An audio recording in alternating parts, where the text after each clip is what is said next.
The unmistakable sound of furniture being rearranged jolted me out of my focus. I removed my headphones and stared at my office door, confused. Mark wasn't supposed to be home for hours. I saved my project file and stepped out into the hallway, following the noise to our living room. "The sofa should face east, Walter. It's better feng shui for prosperity," Diane's voice carried from our living room. "And those curtains need to be replaced immediately." Before we jump back in, tell us where you're tuning in from, and if this story touches you, make sure you're subscribed, because tomorrow, I've saved something extra special for you. I froze in the doorway. My mother-in-law stood in the center of my carefully designed living room, directing Walter as he struggled to move our heavy sectional. The vintage coffee table I'd restored myself had already been pushed against the wall, replaced by a glass-topped monstrosity I'd never seen before. "Diane? Walter? What are you doing in my house?" My voice came out higher than I intended. Diane turned, her perfectly highlighted bob swinging with the movement, her smile not quite reaching her eyes. "Elena, perfect timing. We're just helping improve the energy flow in this space. Mark gave us the spare key this morning." "He did what?" I stepped further into the room, taking in the chaos. 3 suitcases stood by the staircase. A box labeled "Proper Kitchen Essentials" sat open on my restored hardwood floors. "Oh, didn't he tell you?" Diane's smile tightened. "Our condo is being renovated, and Mark insisted we stay here rather than waste money on a hotel. Such a thoughtful son. We'll only be here for a few weeks." My phone buzzed in my pocket. A text from Mark. "Surprise! Mom and Dad needed a place to stay. Their condo flooded. They'll be with us for a bit. Love you." Walter avoided my eyes, continuing to push the sofa across the floor. I noticed now that my grandmother's antique side table had been moved to a corner, replaced by a gaudy lamp with tassels hanging from the shade. "I wish someone had consulted me about this," I said, trying to keep my voice steady. "I'm in the middle of a major project deadline, and I need quiet to work." "Oh, don't worry about us," Diane waved dismissively. "We know how to keep to ourselves. Though I have to say, your workspace is rather cluttered. I could help organize it properly. First impressions matter when clients visit, you know." "My clients don't visit my home office," I said, "and my organizational system works perfectly for me." "Well," Diane's voice took on that particular tone I'd come to dread over the 3 years of my marriage to Mark, "there's working, and then there's working optimally. Walter, help me move this bookshelf next." Before I could protest further, my phone rang. It was Zoe. "I need to take this," I said, stepping back into the hallway. As soon as I was out of earshot, I answered, "Zoe, you won't believe what's happening." "What's up? We still on for coffee tomorrow?" "Change of plans, emergency meeting. Now, can you meet me at Bridgetown Brews in 30 minutes? There was a pause. "That bad?" "Worse," I said, watching as Walter carried in another box labeled "Proper Decor." "My in-laws have moved in, without asking me." "I'll be there in 20, Zoe replied. I ended the call and took a deep breath, counting to 10 as I'd learned in therapy. Then I walked back to the living room. "Diane, Walter, I need to step out for a bit. We can discuss the living arrangements when I return." "Oh, while you're out," Diane called after me, "could you pick up some proper cleaning supplies? Your selection is rather basic, and we'll need fresh flowers for the entryway. First impressions, Elena." I didn't answer, just grabbed my keys and purse and walked out the door, closing it softly behind me. But inside, I was screaming. Zoe was already waiting when I arrived at the coffee shop, 2 lattes on the table and that look of concerned determination on her face that had gotten us through countless crises since college. "You look like you've seen a ghost," she said, pushing a mug toward me. "More like a hostile takeover." I sank into the chair across from her, wrapping my hands around the warm ceramic. 3 years of marriage, And Mark still doesn't understand what boundaries mean when it comes to his parents. What exactly happened? I took a sip of coffee, gathering my thoughts. I was working on the Henderson project. You know, the one with the impossible deadline. Next thing I know, Diane is rearranging my living room furniture while Walter carries in their suitcases. Apparently, their condo flooded, and Mark told them they could stay with us, without asking me first. Zoe's eyebrows shot up. He didn't even text you beforehand? Nope. Just a surprise message after they were all ready. Moving in. I pulled out my phone, showing her Mark's text. And you know what the worst part is? This isn't even the first time he's done something like this. Remember Thanksgiving? When they showed up 2 days early and Diane reorganized your entire kitchen? Exactly.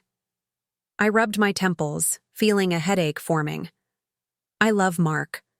But when it comes to his parents, it's like he reverts to being 16 again, especially with Diane. One guilt trip from her and all our agreements about boundaries go out the window. My phone buzzed again.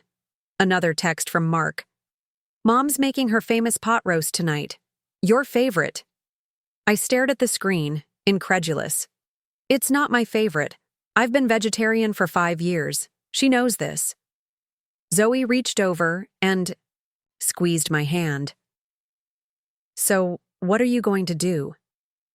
Before I could answer, my phone lit up with a notification from our banking app. I opened it, my stomach dropping. He just transferred $2,000 to his parents' account. I turned the phone to show Zoe, without discussing it with me. Can he do that? Legally, yes. It's a joint account. I locked my phone, something cold and resolute settling in my chest. But it's my inheritance that bought our house. My salary that pays most of our bills. My savings that funded our renovation. Elena, Zoe said carefully, this isn't just about furniture and house guests, is it? No. I took a deep breath. For 3 years, I've tried to be patient. I've respected the Mitchell way of doing things. I've smiled through Diane's helpful suggestions about how I should dress, decorate, cook, and run my business. I've watched Walter silently back her up while avoiding any real confrontation. And I've waited for Mark to stand up for us, for me, and set boundaries. And he hasn't. No. If anything, it's getting worse. I pulled out my tablet, opening my email. Look at this. Diane emailed my biggest client yesterday, offering suggestions about the project I'm working on for them. She copied Mark, not me. Zoe read the email, her expression darkening. That's completely inappropriate. How did she even get their contact information? From Mark's phone, I'm guessing. He leaves it unlocked around them all the time. I closed the tablet. Zoe, I love Mark, but I'm starting to feel like I married the entire Mitchell family, not just him. Have you told him how you feel? Every time I try, he says I'm overreacting, that his parents are just trying to help, that this is how family works. I looked out the window, watching people pass by. But this isn't help, it's control. And I'm done letting them control my life. What are you going to do? Zoe asked. Again. My phone buzzed once more. This time it was Diane. I've taken the liberty of rescheduling your client meeting tomorrow. Family dinner is more important. Mark agrees. Something snapped inside me. I stood up, gathering my things with deliberate calm. I need to make some calls, I said, starting with my bank and then my lawyer. Your lawyer? Zoe looked alarmed. Elena, are you thinking of... No, I cut her off. Not divorce, at least not yet. But there's something I haven't told Mark or his parents. Something that might finally make them understand that this is my house too, my life. And it's time they respected that. What is it? I smiled, feeling strangely calm for the first time since finding Diane in my living room. My grandmother was very specific in her will. The money she left me came with conditions. One of which is that any property purchased with it must remain solely in my name. Wait, Zoe's eyes widened. Are you saying? The house is only in my name, always has been.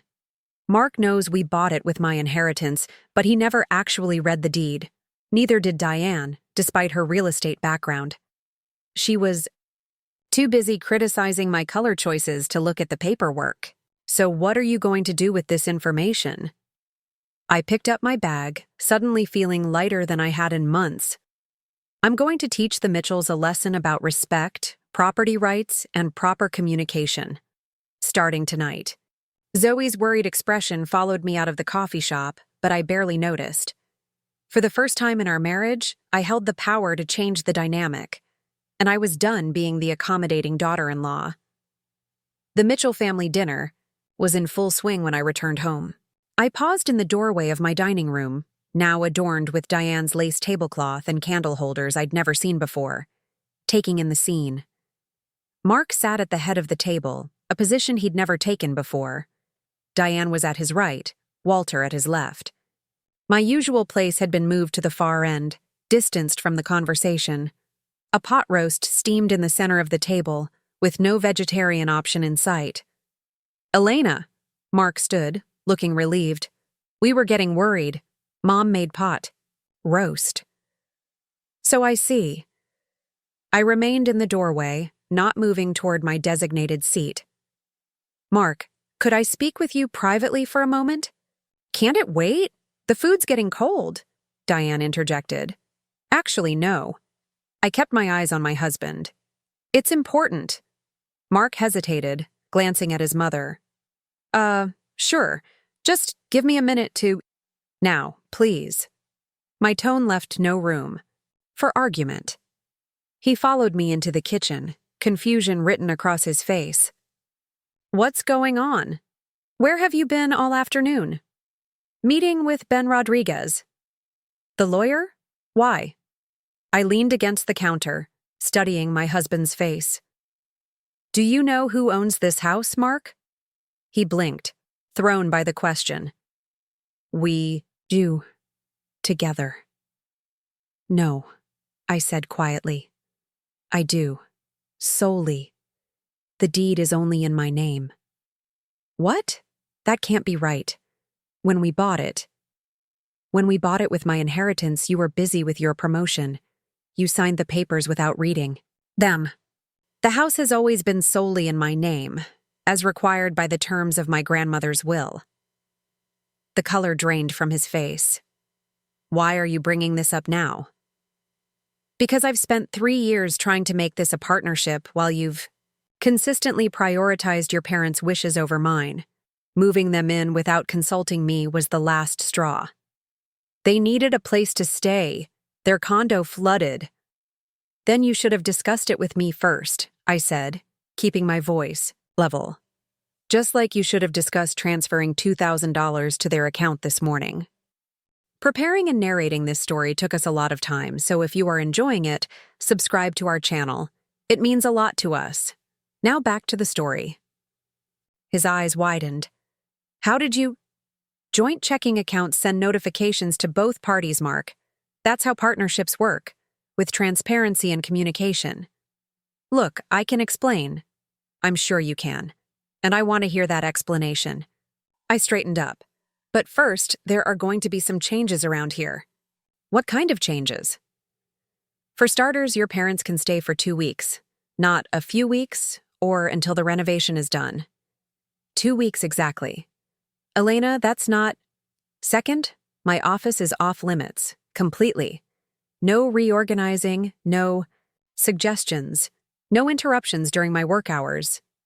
Mom was just trying to help. Third, I continued as if he hadn't spoken, no more financial decisions without discussion. No transfers, no purchases for your parents, nothing. You're being unreasonable, he protested. No, Mark. I've been unreasonably accommodating. And that ends tonight. I pulled a folder from my bag. Ben drew up a rental agreement for your parents. 2 weeks, with clear expectations about respecting our space. A rental agreement? They're family. Yes, they are. And family should respect boundaries. I handed him the folder. Either they sign this tonight or they need to find other accommodations. You can't be serious. I am. And if you're still unclear about how serious, Ben also drew up these. I placed another document on the counter. Separation papers. Just in case we can't come to an agreement about whose house this actually is. Mark stared at the papers, then at me. You'd divorce me over this? I don't want to. But I won't continue in a marriage where I'm treated as a guest in my own home. I met his eyes steadily. I love you, Mark. But I won't be controlled by your parents anymore. And I won't be married to someone who enables that control. Elena, please. The choice is yours. I moved toward the dining room. But first, I think it's time we all had an honest conversation, including your parents. I walked back to the dining room, Mark following close behind. Diane looked up, irritation clear on her face. Finally, the food's getting cold. Honestly, Elena, punctuality is a virtue. So is respecting other people's property, I replied, taking a seat, not at the far end, but directly across from her. Which is something we need to discuss. What's this about? Walter spoke for the first time, looking uncomfortable. I placed the rental agreement on the table. This house belongs solely to me, not to Mark and me, just to me. It was purchased with my inheritance and, according to my grandmother's will, must remain in my name only. Diane laughed, a short, dismissive sound. Don't be ridiculous, Mark. Would never— It's true, Mark interrupted, his voice strained. Elena showed me the deed. The house is in her name. A heavy silence fell over the table. Diane's face went through a rapid succession of expressions: disbelief, anger, calculation. Well, she finally said, her voice tight. That hardly matters. You're married. What's yours is Mark's. Actually, that's not how property law works in Oregon, I said calmly. As I'm sure you know from your real estate career, Diane. Walter cleared his throat. Perhaps we should discuss this another time. No, I think now is perfect, I said. Since you're living in my house, rearranging my furniture and using my resources without permission. I slid the rental agreement toward them. This outlines the terms of your 2-week stay. After that, you'll need to find other arrangements. 2 weeks? Diane sputtered. The condo won't be ready for at least a month. Then I suggest you look into hotel options, I replied. I've included a list of extended stay hotels that offer monthly rates. This is outrageous. Mark, are you going to let her speak to us this way? Mark looked torn, glancing between his parents and me. I held my breath, waiting. Mom, he finally said, Elena's right. We should have asked her before moving you in. It wasn't fair to spring this on her. Diane's face reddened. We're your parents. And Elena is my wife, and this is her house. He took a deep breath. We'll follow the terms of the agreement. The shock on Diane's face would have been comical if the situation weren't so tense. Walter, ever the accountant, was already reading through the document with careful attention. The terms seem reasonable, he said quietly, ignoring Diane's glare. 2 weeks, respect for private spaces, no financial impositions. Walter, Diane hissed. Diane, we're guests here, he said firmly, surprising all of us. We should act accordingly. I watched as something shifted in the room's dynamic. Walter, usually so passive, had drawn a line. Mark, torn between loyalty to his parents and respect for me, had chosen to stand with me. And Diane, for perhaps the first time since I'd known her, was speechless. Sign the agreement, I said, pushing a pen toward them. And we can all enjoy dinner. I've lost my appetite, Diane said coldly, standing up. If you'll excuse me. She left the room, her back rigid with indignation. Walter sighed, signed the document, and then followed her upstairs. Mark and I sat in silence for a long moment. "I didn't know," he finally said, "about the deed." "You never asked," I replied, "just like you never asked before moving them in, or transferring money, or letting your mother rearrange our home." "I'm sorry." He reached for my hand across the table. "I've been caught between you and them for so long, I guess I stopped seeing how unfair it was to you." "It stops now, Mark. I mean it. The separation papers aren't a bluff." He nodded. Slowly. "I know, and you're right." He squeezed my hand. "This is your house. Our home. And from now on, we make decisions together." "Including decisions about your parents," I added. "Especially those." He glanced toward the stairs. 2 weeks? 2 weeks, I confirmed. And then they find somewhere else to stay until their condo is ready. Okay. He stood up, coming around to my side of the table. "I should go talk to them." "We should talk to them," I corrected him. "Together." He nodded, taking my hand. As we headed upstairs to the guest room, I felt a weight lifting from my shoulders. For 3 years, I'd tried to accommodate the Mitchell family rules. Now it was time for them to accommodate mine. The next 2 weeks were an exercise in boundary setting. Diane initially tried to test the limits of our agreement, accidentally wandering into my office with decorating suggestions or criticizing my vegetarian meals. But each time, Mark stepped in, firmly but kindly reinforcing our boundaries. Walter, surprisingly, became an ally of sorts. One evening, I found him stopping Diane from rearranging my kitchen cabinets.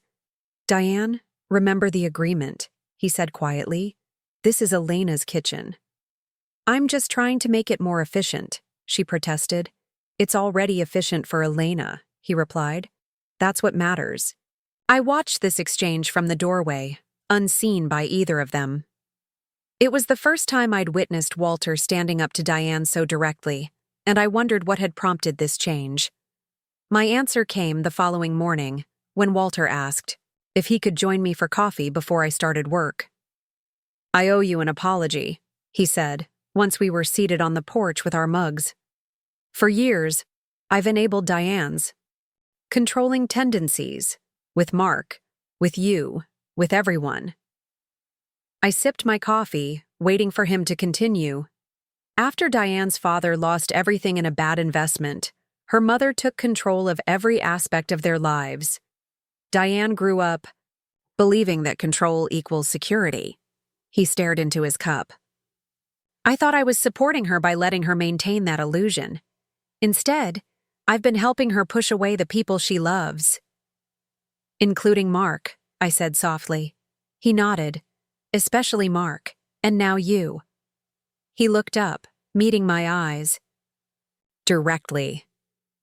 "The house being in your name, it was a wake-up call, for both of us, I think." "I didn't use it as leverage to hurt anyone," I said.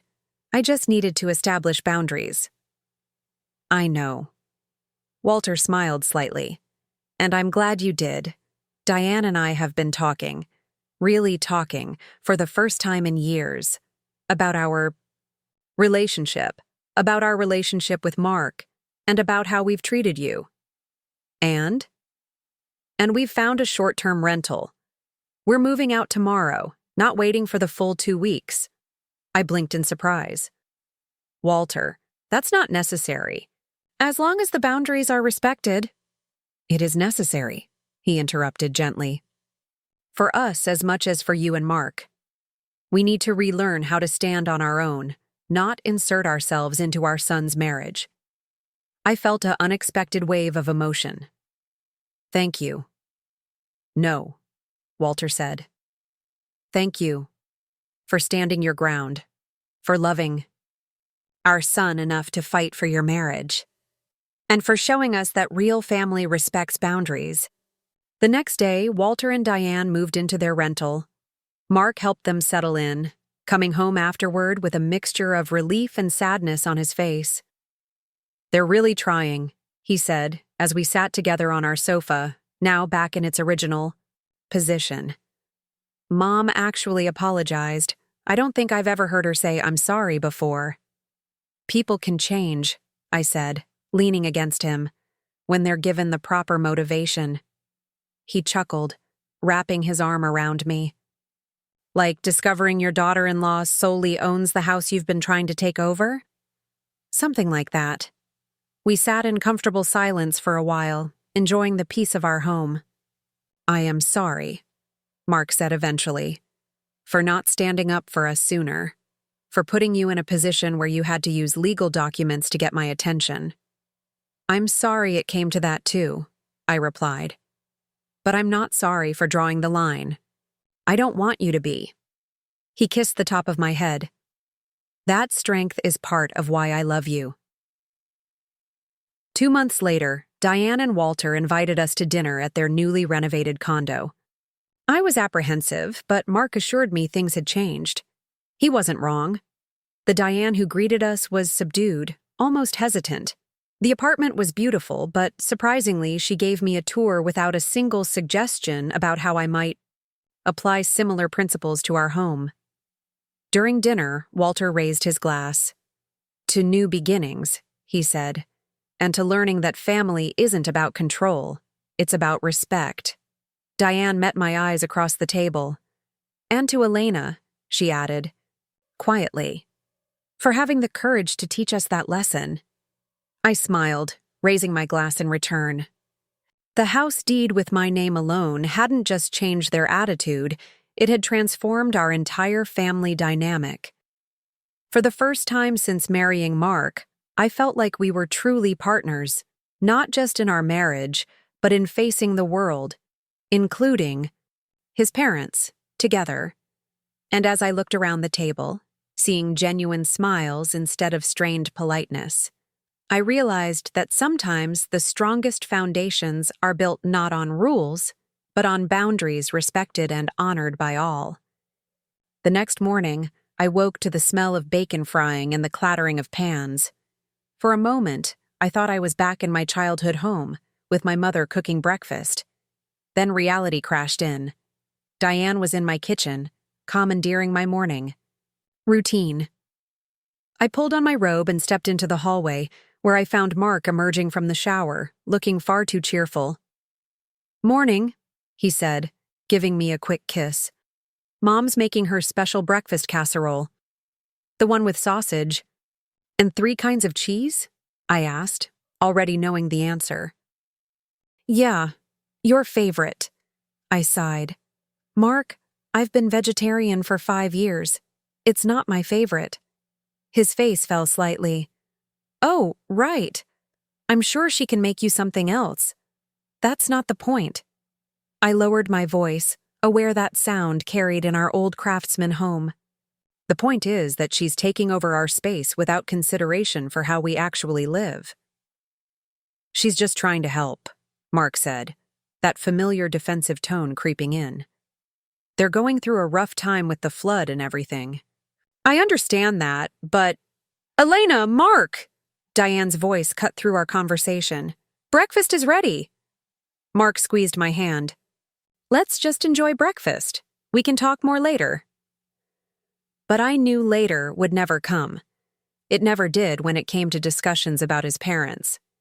In the kitchen, Diane had transformed my carefully organized space into something unrecognizable. My handcrafted ceramic bowls had been pushed to the back of the shelves, replaced by her heavy china plates. The special coffee beans I'd ordered from a local roaster had been replaced by a tin of Folgers. I hope you don't mind, Diane said, noticing me staring at the coffee pot.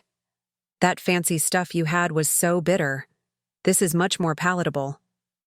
I bit back a retort, reminding myself that this was temporary. Just a few weeks. I could endure anything for a few weeks. Walter sat at the kitchen island, newspaper spread out in front of him, looking completely at home. He nodded at me over his reading glasses. Morning, Elena. Hope we didn't wake you. Not at all, I lied, accepting the mug of coffee Diane handed me. I took a sip and tried not to grimace at the burned, over-extracted taste.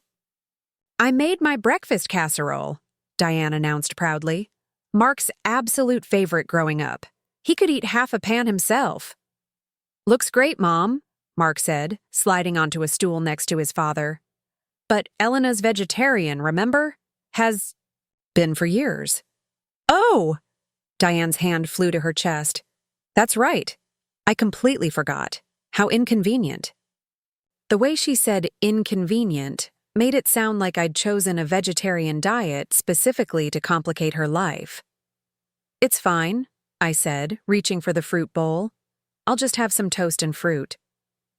"The bread's in the freezer," Diane said. I noticed it was getting stale, so I moved it.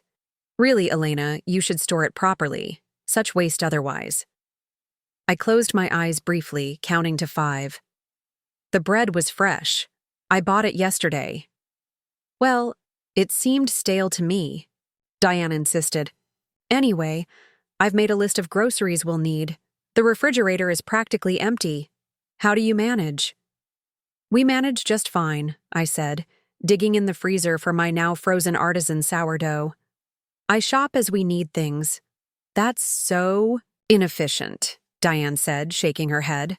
"A proper weekly shopping trip with meal planning is much more economical."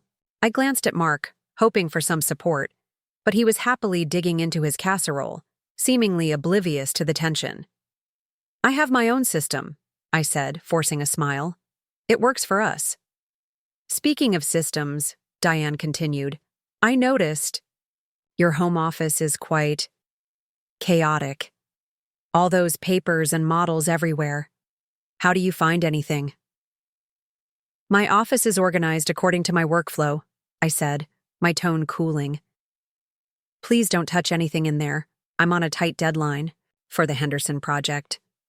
"Oh, the Henderson project." Diane's eyes lit up. "Mark mentioned it last night. I actually know Janet Henderson from my real estate days. I took the liberty of calling her this morning to introduce myself as your mother-in-law." The toast I was buttering slipped from my fingers. "You what?" "I just thought it would be nice for her to know you have family connections in real estate." I gave her some suggestions about the property development potential. She seemed very interested. My stomach dropped. The Henderson project was the largest commission I'd ever received, a complete renovation of a historic property. Janet Henderson was notoriously particular about her vision, and I'd spent months building trust with her. "Diane," I said carefully, "please don't contact my clients. The Henderson project is very delicate, and Janet has specific ideas about what she wants." "And I simply offered a professional perspective," Diane replied, an edge to her voice. 30 years in Portland real estate gives me insights you might not have, dear." I looked to Mark again, silently pleading for him to step in. He cleared his throat. "Mom, maybe let Elena handle her own clients," he suggested, though his tone was more questioning than assertive. "I'm only trying to help," Diane said, her voice taking on that wounded quality that immediately made Mark backpedal. "I know, Mom. Your experience is really valuable. But maybe check with Elena first next time?" "Of course," Diane agreed, though her tight smile told me she had no intention of doing so. "Now, who wants more casserole?" I excused myself to shower and dress, needing space to process what had just happened. As I stood under the hot water, I tried to calm my racing thoughts. I'd need to call Janet Henderson immediately. Damage control before Diane's helpfulness undermined months of work. When I emerged from the bathroom, I found Diane in my closet, sorting through my clothes. "What are you doing?" I asked, clutching my towel tighter around me. "Just organizing a bit," she said, holding up one of my favorite architectural blazers. With distaste. "You have some nice pieces hidden among all these creative choices. I thought I'd arrange them by color and occasion." "Please don't," I said, taking the blazer from her hands. "I have my own organization system." "But it makes no sense," Diane protested. "Business wear should be separate from casual. And honestly, Elena Some of these items should probably be donated. They don't exactly project a professional image. My clients hire me for my creative vision, not my wardrobe, I replied, trying to keep my voice even. Please respect my personal space. I'm just trying to help you present your best self, Diane said, that familiar hint of criticism in her tone. First impressions are so important in business. As Mark's wife, you represent the Mitchell family now. There it was, the real issue.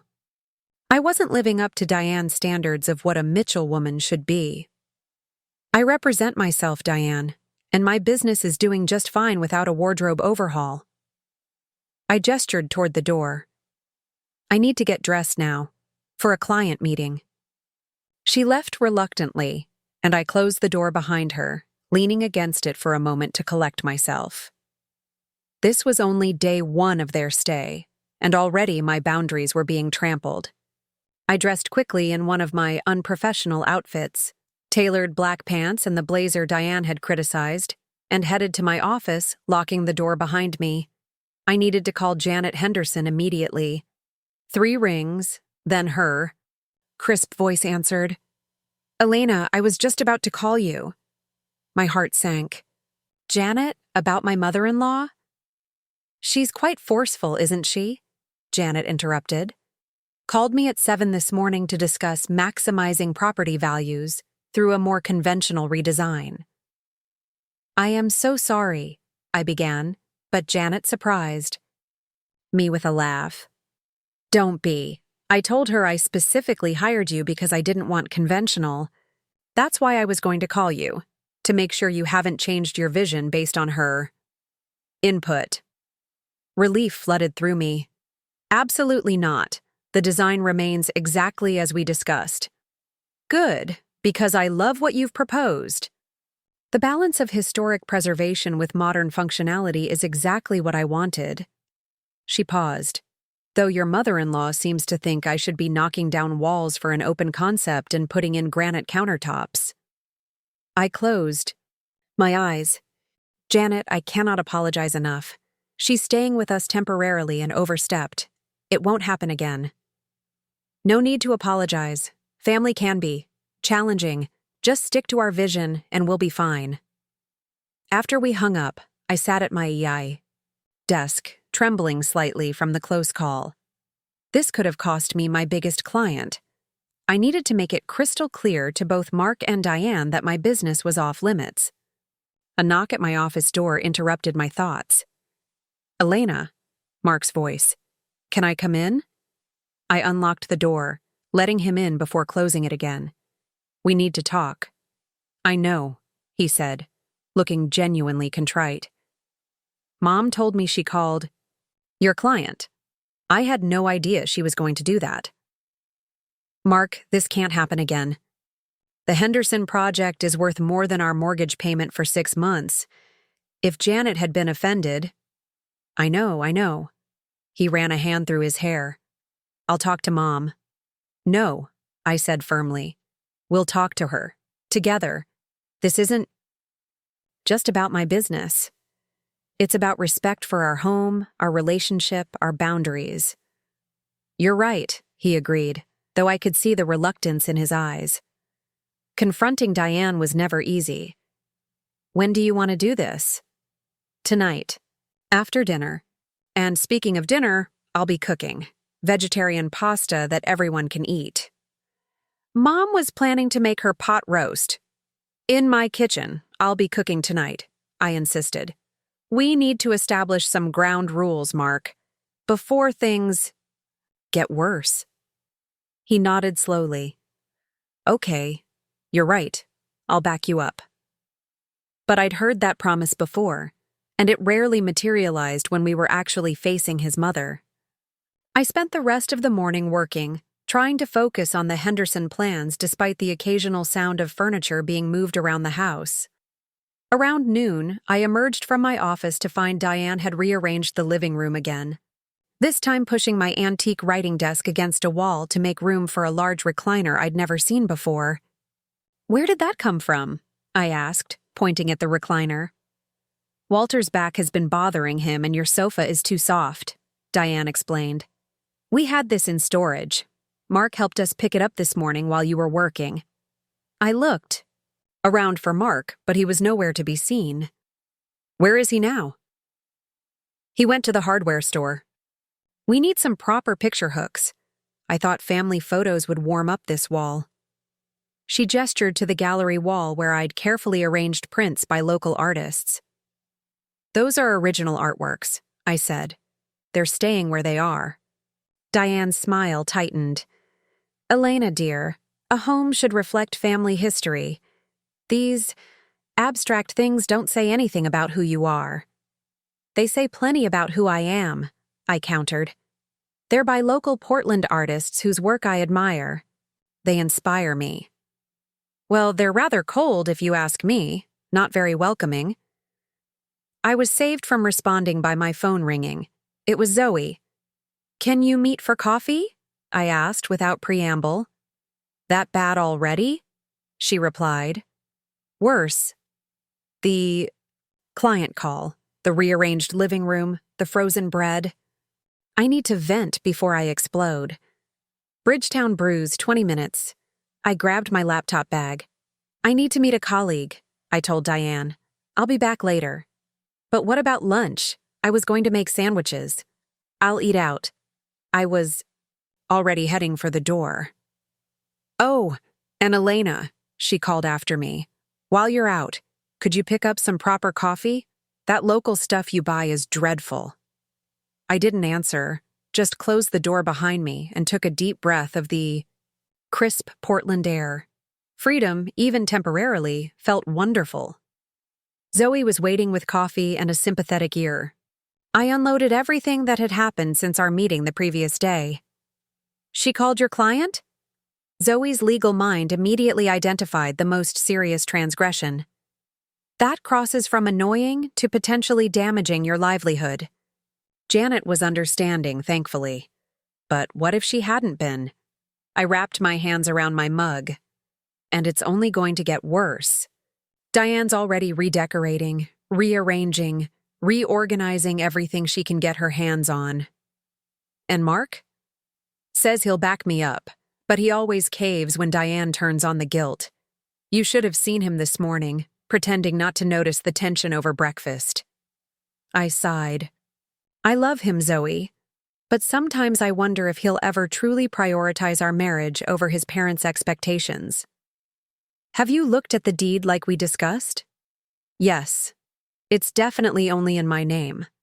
The inheritance stipulation is very clear in my grandmother's will.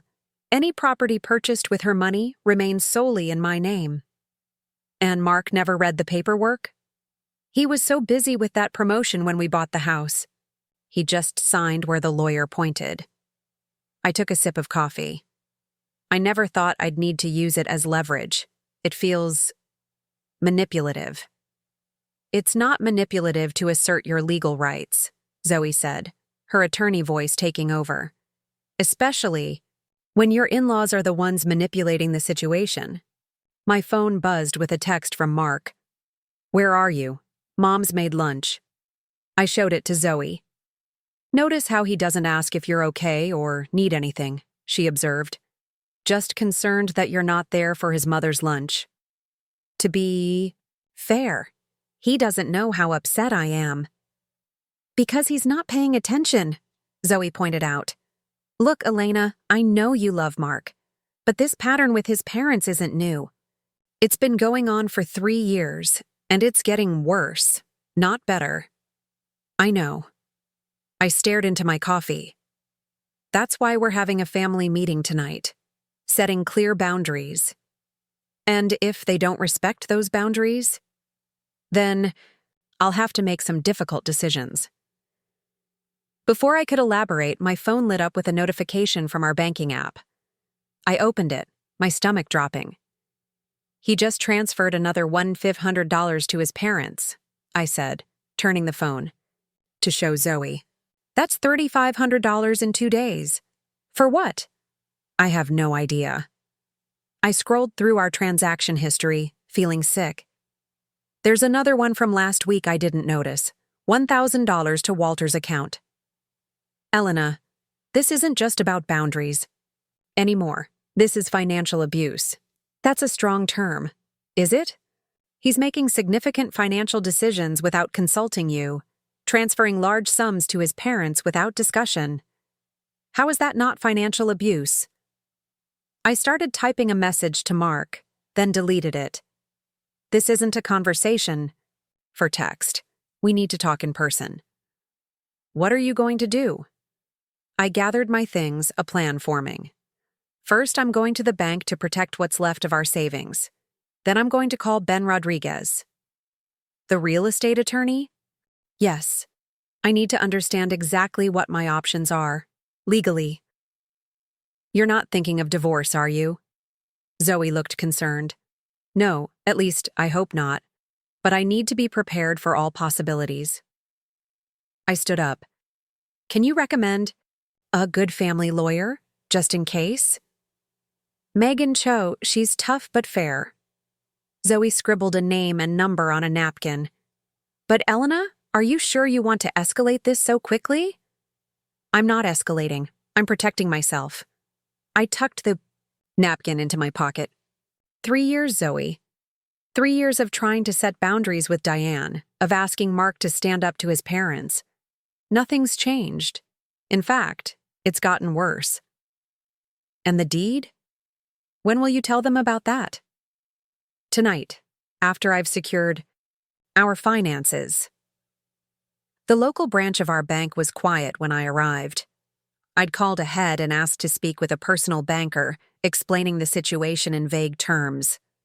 Joanne, a middle-aged woman with kind eyes and a no-nonsense demeanor, met me in a private office. Mrs. Mitchell, what can I help you with today? I need to secure my personal finances, I said, cutting to the chase. My husband has been making large transfers to his parents without my knowledge or consent.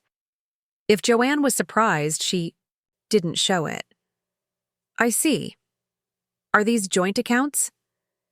Yes, but the majority of the deposits come from my architecture business. And our house was purchased with my inheritance, which legally remains solely mine.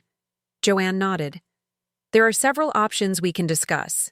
First, I'd recommend opening a separate account in your name only for future earnings. For existing joint accounts, we can add withdrawal limits or dual authorization requirements. For the next hour, we reviewed options and set up safeguards. By the time I left, I had a new personal account, transfer limits on our joint accounts, and notification settings that would alert me to any unusual activity. It wasn't a permanent solution, but it would prevent any more large sums disappearing, without my knowledge. My next stop was Ben Rodriguez's office. As the attorney who had handled our home purchase, he was familiar with the inheritance stipulations and the deed. The house is definitely solely in your name, Ben confirmed, reviewing the documents. Your grandmother's will was very specific about properties purchased with her funds. And legally, what does that mean in terms of my rights? It means you have sole discretion over who lives there, any modifications to the property, and so forth. He looked at me over his reading glasses. Is there a specific concern I should know about? I explained the situation with Mark's parents, the boundary violations, and the financial transfers. I see, Ben said when I'd finished. And you're wondering about your options if the situation doesn't improve? Yes, I don't want a divorce. I love Mark, but I need leverage to establish clear boundaries with his parents. A rental agreement might be a good start, Ben suggested. Something formal that outlines expectations for their stay, duration, shared spaces, financial contributions, and so forth. You think they'll sign it? If they understand the alternative is finding other accommodations immediately, yes. He started typing on his computer. I can draft something straightforward. 2 weeks should be sufficient time for them to find alternative arrangements. 2 weeks, I repeated.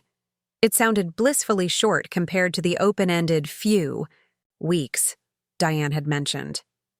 And as a backup, Ben continued, I can prepare separation papers. not to file, but to demonstrate the seriousness of the situation if needed.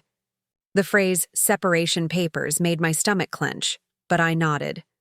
Yes, as a last resort.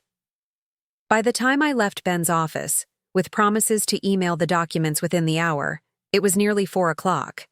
Mark had texted 3 more times, each message increasingly concerned. "Where are you?" "Mom's worried. Are you okay?" "Elena, please call me. We're all worried." I didn't reply. Instead, I drove to the grocery store, selecting ingredients for dinner: fresh pasta, vegetables, herbs for a sauce that even Diane couldn't criticize. If we were going to have a difficult conversation, at least we'd do it over a meal I'd prepared in my own kitchen. As I pulled into our driveway, I saw Walter outside, washing what appeared to be Mark's car. He waved as I parked, his expression cautious. "Elena, good to see you. Everything all right? Mark's been trying to reach you." "I've been taking care of some business," I said, opening the trunk to retrieve my groceries. "Is he home?" "In the backyard with Diane. She's been suggesting some landscaping changes. That Japanese maple you have isn't in an optimal location for growth." Walter took some of the grocery bags from me. "She means well, you know." "Does she?"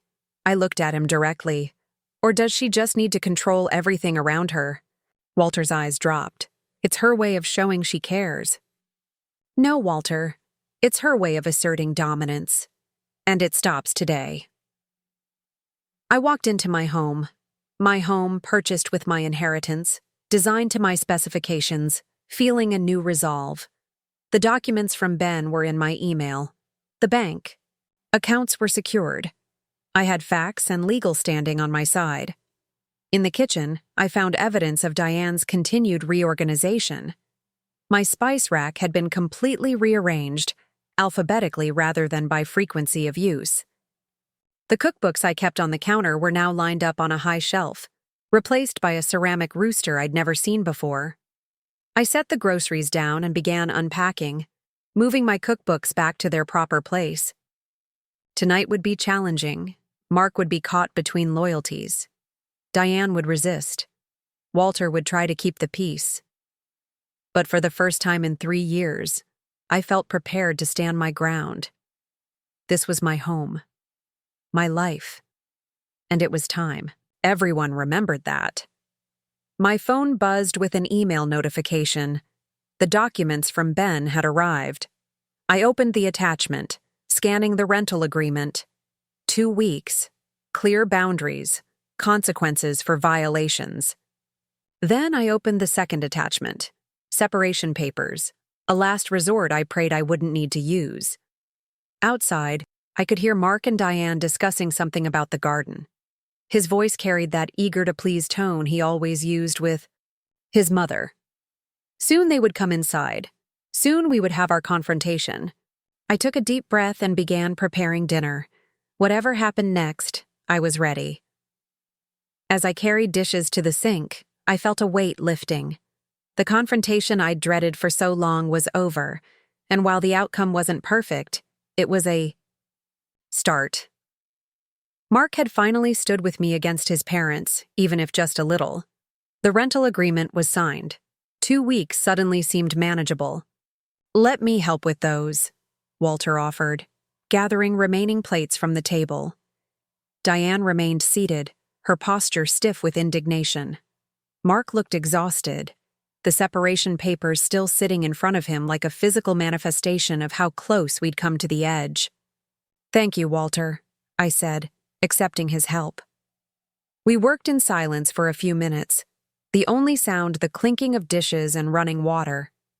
From the dining room, I could hear Mark speaking quietly to his mother, his tone firmer than I'd ever heard him use with her.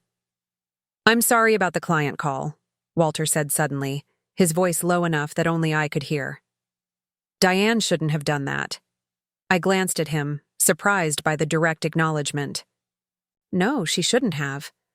She's always been controlling, even before we lost everything in the market crash 10 years ago." He handed me a rinsed plate. After that, it got worse.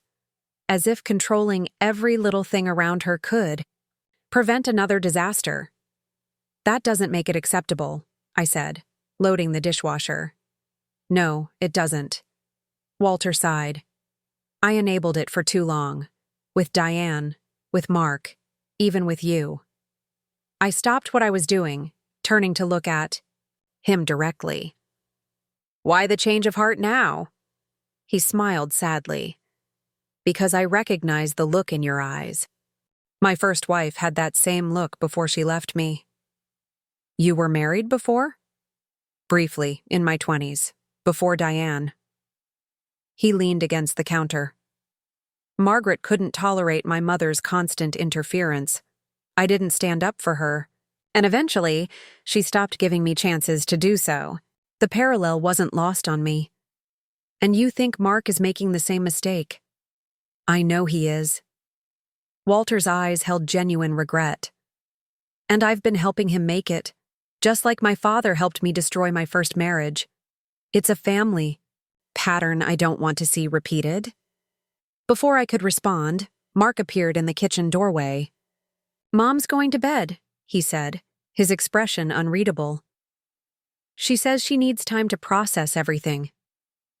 That's probably best, Walter replied. I'll check on her in a bit. An awkward silence fell. So many things needed to be said between Mark and me, but not with Walter present. I should head up too, Walter said, sensing the tension. Thank you for dinner, Elena, and for the clarity. Once Walter had gone upstairs, Mark and I stood in the kitchen, the space between us feeling wider than the few feet that physically separated us. You really went to a lawyer, he finally said, not quite a question. Yes. I leaned against the counter, suddenly exhausted. I needed to understand my options. Options for leaving me. His voice was flat. Options for protecting myself, I corrected. There's a difference. Is there? He ran a hand through his hair, frustration evident. Because from where I'm standing, it looks like you were ready to throw away our marriage over one disagreement. One disagreement? I couldn't keep the incredulity from my voice. Mark, this isn't about your parents staying with us. It's about 3 years of watching you consistently prioritize their needs, their opinions, their comfort over our relationship. It's about you making significant financial decisions without consulting me. It's about you allowing them to invade every aspect of our lives without permission. They're my parents, Elena. And I'm your wife, the person you promised to build a life with. But every time there's a conflict between what they want and what I need, you choose them. He started to protest, then stopped, the truth of my words sinking in. I didn't see it that way. I know. I softened my tone. You love them. You want to help them. That's one of the things I've always admired about you, your loyalty, your generosity. But there has to be balance, and there have to be boundaries. Mark moved to the kitchen table, sinking into a chair. The house really is only in your name? Yes, my grandmother's will was very specific. Why didn't you tell me before? I joined him at the table. It never seemed relevant. We've always treated the house as ours, not just mine. I never thought I'd need to use it as leverage. Leverage. He repeated the word, testing its weight. Is that what tonight was about? Leveraging your legal ownership to get your way? No, I said firmly. Tonight was about finally being heard, about establishing boundaries that should have existed all along. By threatening to separate if I didn't agree. By showing you how serious this is for me. I reached for his hand. Mark, I don't want to separate. I love you, but I can't keep living like this, always bending until I break to accommodate your parents' needs and expectations. He was quiet for a long moment, stroking my palm with his thumb. I never meant to make you feel second best, he finally said. or to disregard your feelings. I never learned how to say no to them, especially after they lost everything in the crash. I understand that. But their financial problems aren't ours to solve at the expense of our own security. Dad's medical bills were legitimate, he said defensively. The heart medication isn't covered by their insurance. I blinked in surprise. Walter has heart problems? Yes, for about a year now. Why didn't you tell me? We could have discussed how to help them. Because... He trailed off, looking ashamed. Because Mom asked me not to. She said you'd use it as an excuse to limit their access to our resources. The casual cruelty of Diane's assumptions stung. I would never withhold help for legitimate medical needs, but I deserved to know where our money was going. You're right. Mark sighed heavily. I should have told you. I should have stood up to Mom when she asked me to keep it secret. Yes, you should have. I squeezed his hand. Partners share burdens, Mark. They don't hide them. He nodded, slowly. The separation papers? Are they real? Yes. Ben drafted them as a contingency. Would you have used them?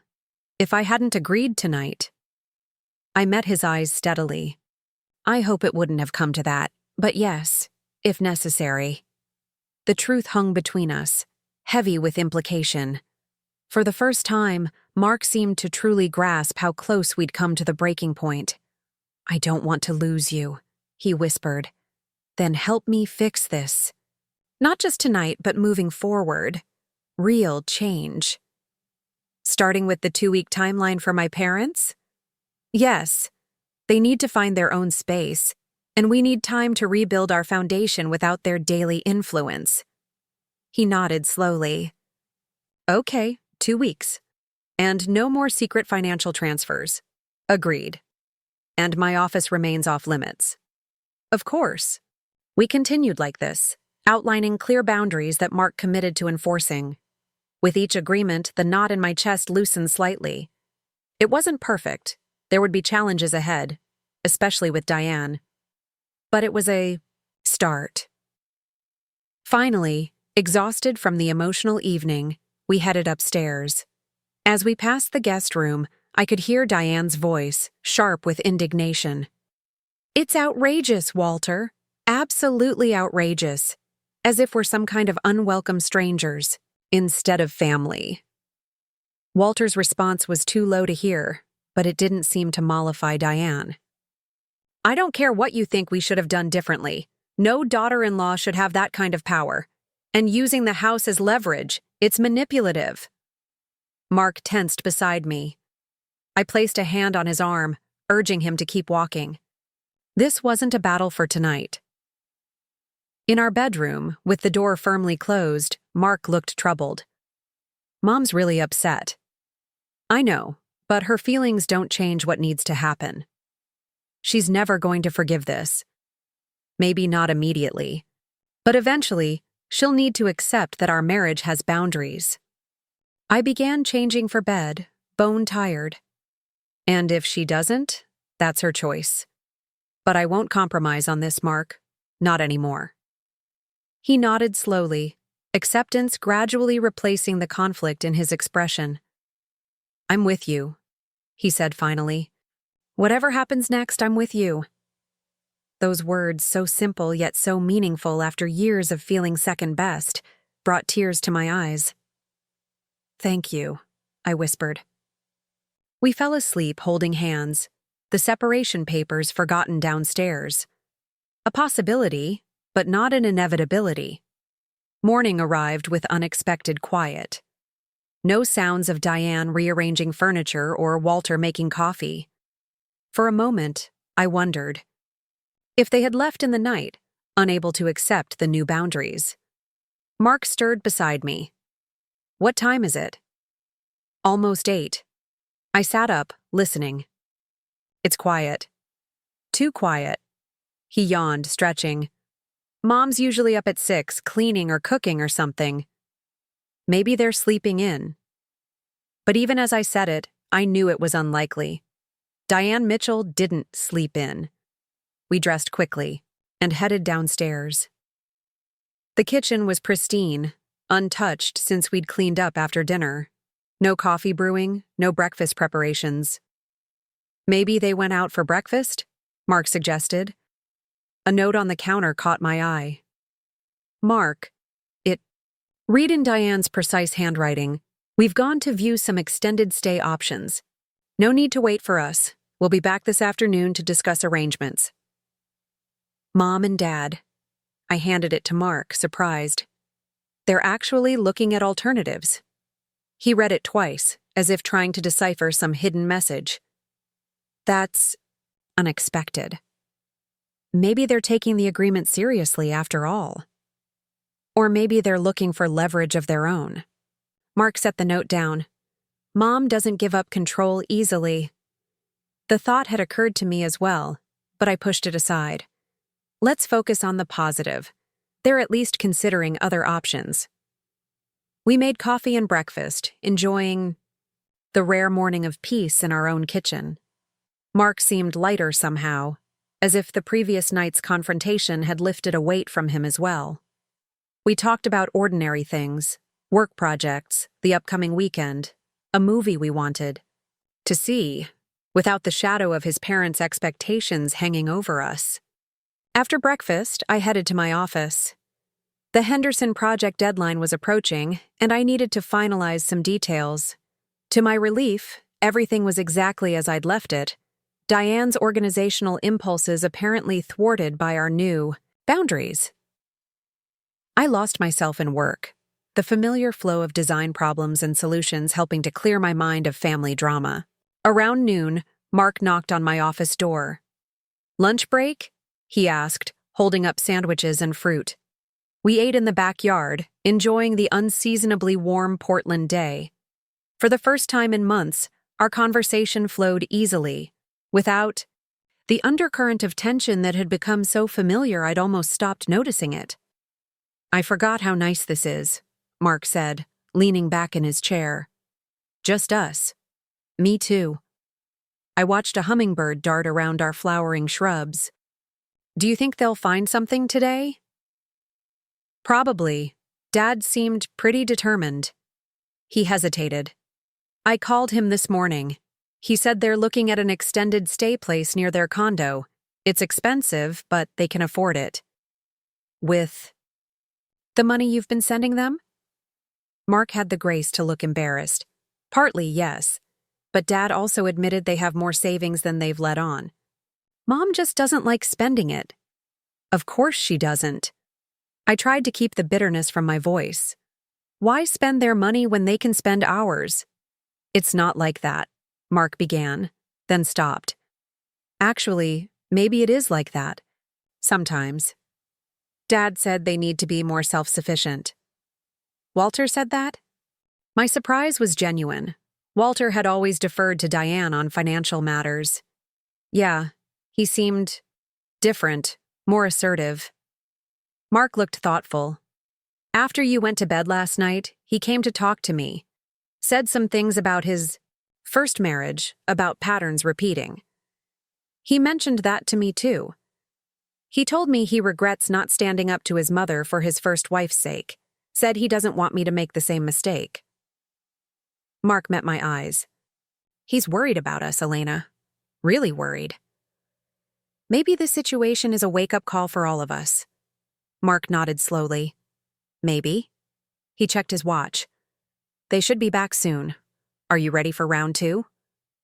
"As ready as I'll ever be." I gathered our lunch things. "But this time, we're united." "Absolutely," Mark agreed, pressing a kiss to my forehead. "No more divided loyalties." We cleaned up from lunch and settled in the living room to wait, both of us pretending to read while actually watching the clock. When we finally heard a car in the driveway, the tension that had briefly lifted returned full force. Walter entered, first looking tired but resolute. Diane followed, her expression unreadable. They sat across from us, an unexpected formality to their posture. "How did it go?" Mark asked, breaking the silence. "We found a place," Walter answered. The Oakwood extended stay. It's a bit pricey, but they had a monthly room available immediately. That's good, I said cautiously. When would you move in? Tomorrow, Walter replied, surprising us both. We've already put down the deposit. Tomorrow? Mark looked between his parents. That's fast. We thought it best, Walter continued. For everyone. Diane had yet to speak, her lips pressed into a thin line. Whatever conversation had occurred between them, it clearly hadn't left her happy. Mom, are you okay with this arrangement? Mark asked. Do I have a choice? She replied, her voice tight. The rental agreement your wife had drawn up made the situation quite clear. Diane, Walter said, a warning in his tone. She sighed, visibly gathering herself. Yes, I'm okay with it. The Oakwood is adequate. And it's only for a few weeks until our condo is ready. That's good, Mark said cautiously. We appreciate you both being so understanding. Diane's laugh held no humor. Understanding, is that what we're calling it? Being evicted from our son's home? No one is being evicted, I said calmly. The agreement is for 2 weeks. You've chosen to leave sooner. After making it abundantly clear we weren't welcome. Diane, that's enough, Walter said firmly. We discussed this on the drive back. Elena and Mark have every right to set boundaries in their home. Their home, she repeated bitterly. Which apparently isn't actually Mark's at all. The deed doesn't change our marriage, Mark said. Or our partnership. Doesn't it? Diane looked at him sharply.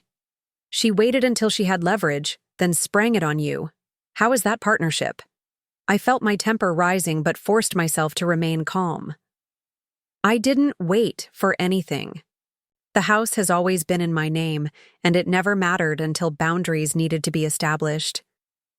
Convenient timing, Diane muttered. Mom, stop. Mark's voice held an authority I'd rarely heard him use with his mother. Elena is my wife. This is our home, regardless of whose name is on the deed, and we've made a decision about how long guests can stay. Guests. The word seemed to wound Diane. So that's what we are now, not family. Guests. Family respects boundaries, I said quietly, and asks permission before making changes to someone else's home. Diane opened her mouth to retort, but Walter placed a hand on her arm. Diane, please, this isn't helping. She fell silent, though the anger still radiated from her. Walter turned to us, his expression apologetic. We'll be out by tomorrow afternoon, he said, and we've made arrangements for our things in storage to be delivered directly to the condo once the repairs are complete. Thank you, I said sincerely. And for what it's worth, you're both still welcome to visit. Just as visitors, not residents. Diane stood abruptly. I need to start packing. She left the room without another word, her back rigid with indignation. Walter sighed heavily. Give her time. This has been difficult for her to accept. And for you? Mark asked quietly. For me? Walter considered the question. It's been clarifying. Sometimes we need a mirror held up to our behavior. He looked at me with genuine remorse. I'm sorry, Elena, for everything. Thank you, Walter. His apology meant more than I expected. He stood, preparing to follow his wife upstairs. I should help her pack, and maybe calm her down a bit. She'll adjust eventually. Once we were alone, Mark slumped back against the sofa. Well, that went better than I expected. Really? Your mother can barely look at me. Trust me, this is restrained for her. She's not throwing things or making threats. Is that something she does? I asked, alarmed. Not physically throwing. Things, but emotionally?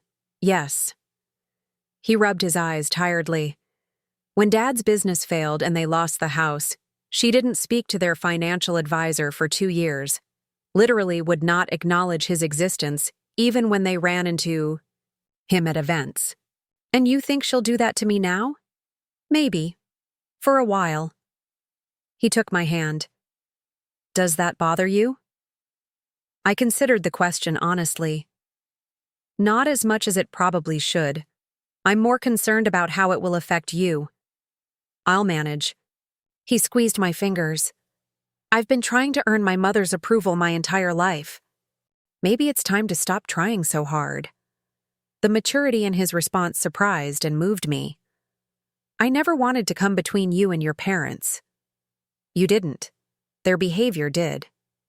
He pulled me closer. And maybe this is long overdue. For all of us. Upstairs, we could hear Diane's voice raised in agitation, though the words were indistinct. Walter's deeper tones responded, calmer but firm. They're really leaving tomorrow, I said, still hardly believing it. Looks that way. Mark seemed equally surprised. Dad's influence, I'm guessing. I've never seen him stand up to Mom like this before. People can surprise you. They can indeed. Mark smiled slightly. Like my wife, going to a lawyer and the bank in one day, completely transforming the power dynamic in our family. I didn't enjoy doing it, I admitted. The separation papers especially? I know. But I needed the wake-up call. He kissed my hand.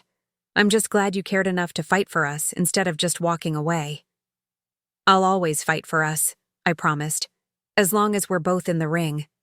The rest of the day passed in a strange limbo.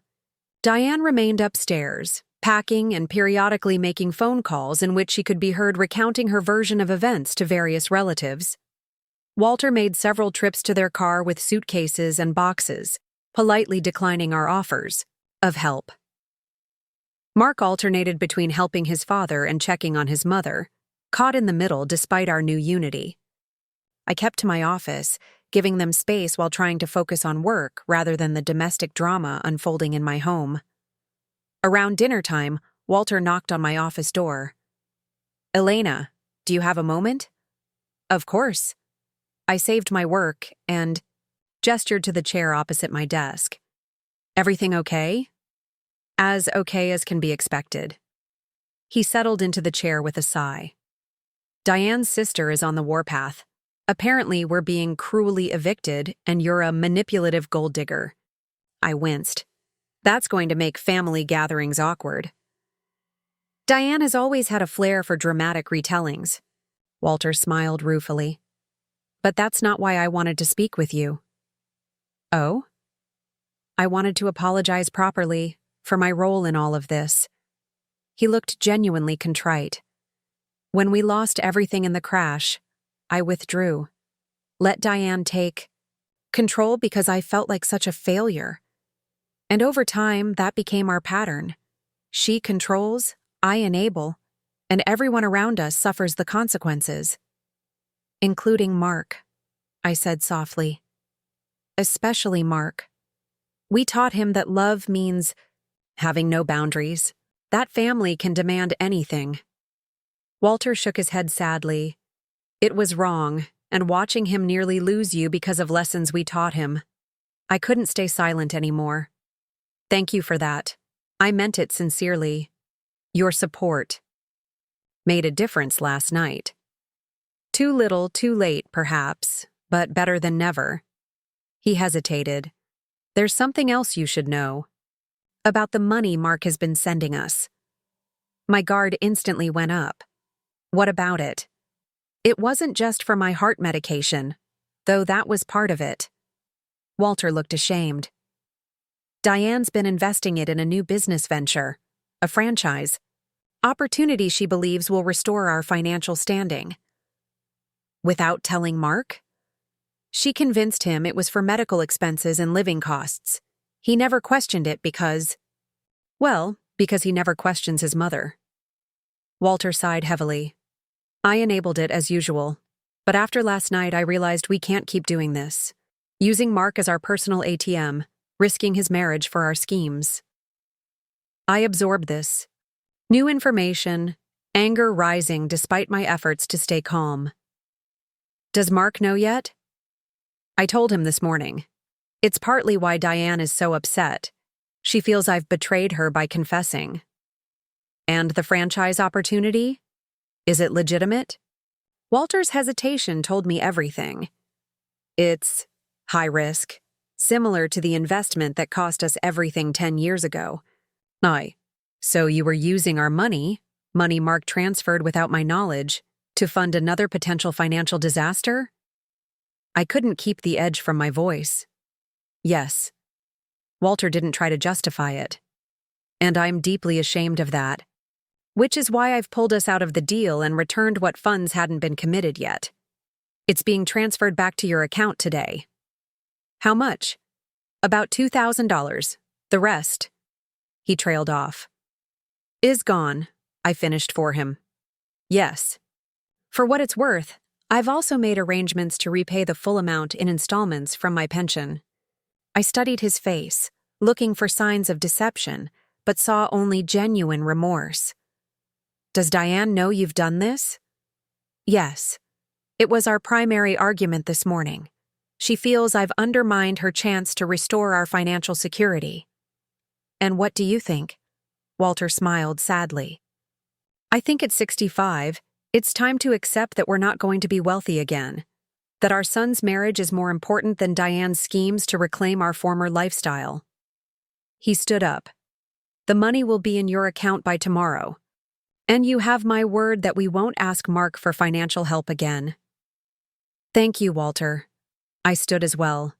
For your honesty and for taking responsibility. It's long overdue. He moved to the door, then paused. For what it's worth, Elena, you're the best thing that ever happened to my son. I hope someday Diane will see that too.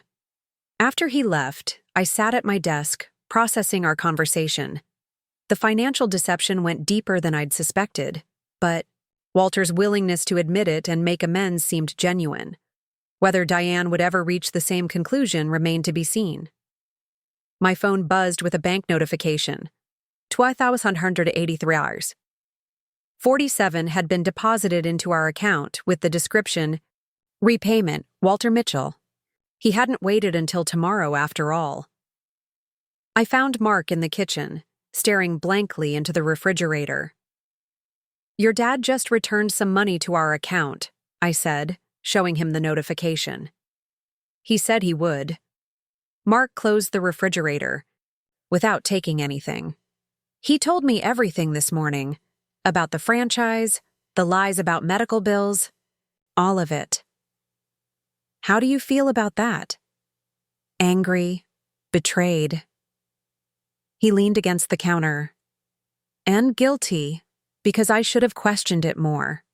Should have told you from the beginning. Yes, you should have. I didn't sugarcoat it. But what matters now is what we do going forward. Dad says they won't ask for money again. Do you believe him? Mark considered the question. I believe he means it. Mom is another story. Then we maintain our boundaries. Together. He nodded, pulling me into a hug. Together. We stood like that for a long moment, drawing strength from each other. Whatever came next, at least we were facing it as a united front. What do you want to do about dinner? Mark finally asked. I don't think Mom will come down. I can make something simple, or we could order in. Let's order in. I don't have the energy to cook, and you've done enough. We decided. On Thai food, our favorite comfort meal.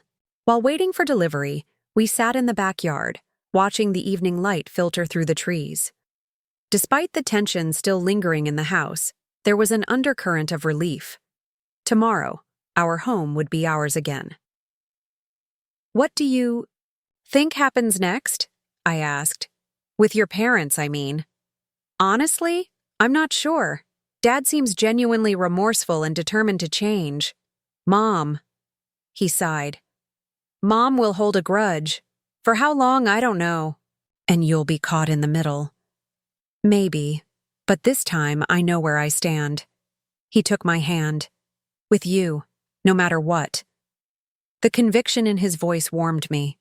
It had taken a near disaster to get here, but for the first time in our marriage, I truly believed he meant it. "I never thought it would come to separation papers," he said quietly. "Neither did I. But I was running out of options, Mark. Every conversation about boundaries with your parents led nowhere. Every agreement was temporary at best." "I know, and that's on me." He turned to face me fully. "I let it happen. Let them steamroll over our life together because it was easier than standing up to them. And now? Now I understand what's at stake." He squeezed my hand. "And I won't risk losing you again." Our food arrived, and we ate in the kitchen, deliberately casual, as if it were any normal evening. Upstairs, Diane remained sequestered in the guest room. Walter came down briefly to make her a plate, his expression weary but resolved. "She'll come around," he said, though whether he was trying to convince us or himself wasn't clear. "Just needs time." After dinner, Mark and I retired to the living room, deliberately reclaiming the space that had been so thoroughly disrupted by Diane's rearranging. We moved the furniture back to our preferred arrangement, a small but significant act of restoration. "It already feels more like home again," Mark observed, settling onto the sofa. "Just wait until they're actually gone," I replied, only half joking. We spent the evening in quiet companionship, reading and occasionally sharing thoughts, the comfort of normal routine gradually returning. Tomorrow would bring its own challenges. Diane's departure would undoubtedly be fraught with emotion and possibly more conflict. But for tonight, at least, we had peace. As we prepared for bed, I noticed Mark staring at the separation papers, still lying on his bedside table, where he'd placed them after bringing them upstairs. "We can tear those up," I suggested. He picked them up, weighing them in his hand. "Not yet," he said finally. "Let's keep them as a reminder of how close we came to losing everything and what we're fighting to protect." I nodded, understanding the sentiment. Sometimes we needed physical reminders of our most important lessons. "Besides," he added with a small smile, "you spent good money on lawyer fees. Might as well get some use out of them." As a paperweight? As a symbol of boundaries, of consequences. He set the papers back down. "And of how much I love you. Enough to face down my mother and win." I laughed, the tension of the day finally breaking. "When you put it that way." He pulled me into his arms, resting his forehead against mine. "Thank you for fighting for us," he whispered, "for not giving up when it would have been easier to walk away." "Our life together is worth fighting for," I replied simply.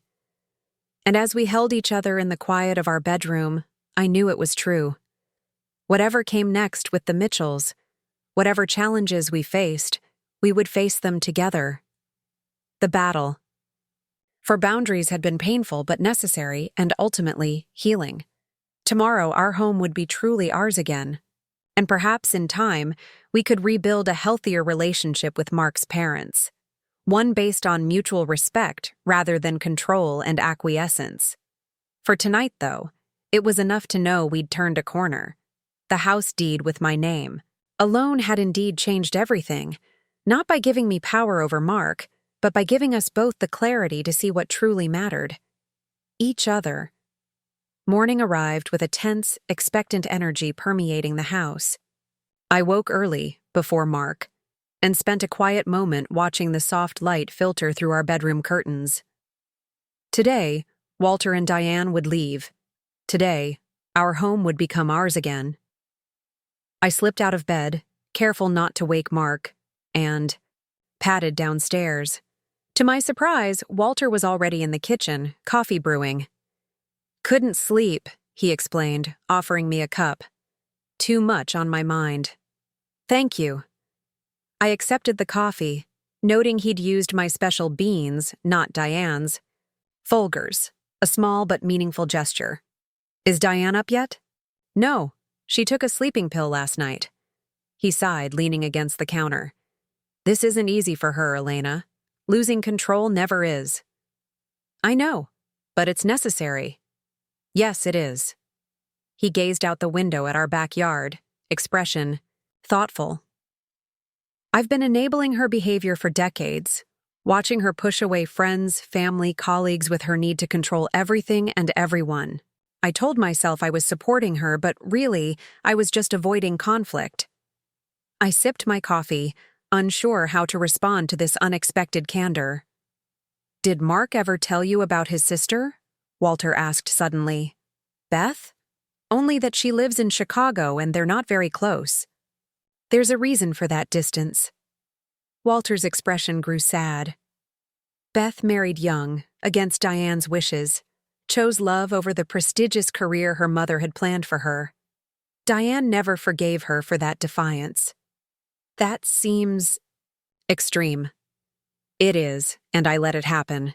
Stood by while Diane systematically cut Beth from our lives. Walter's voice held deep regret. We haven't seen our grandchildren in 3 years because Diane refuses to visit Beth's home, and Beth refuses to subject her family to Diane's criticism. I didn't know.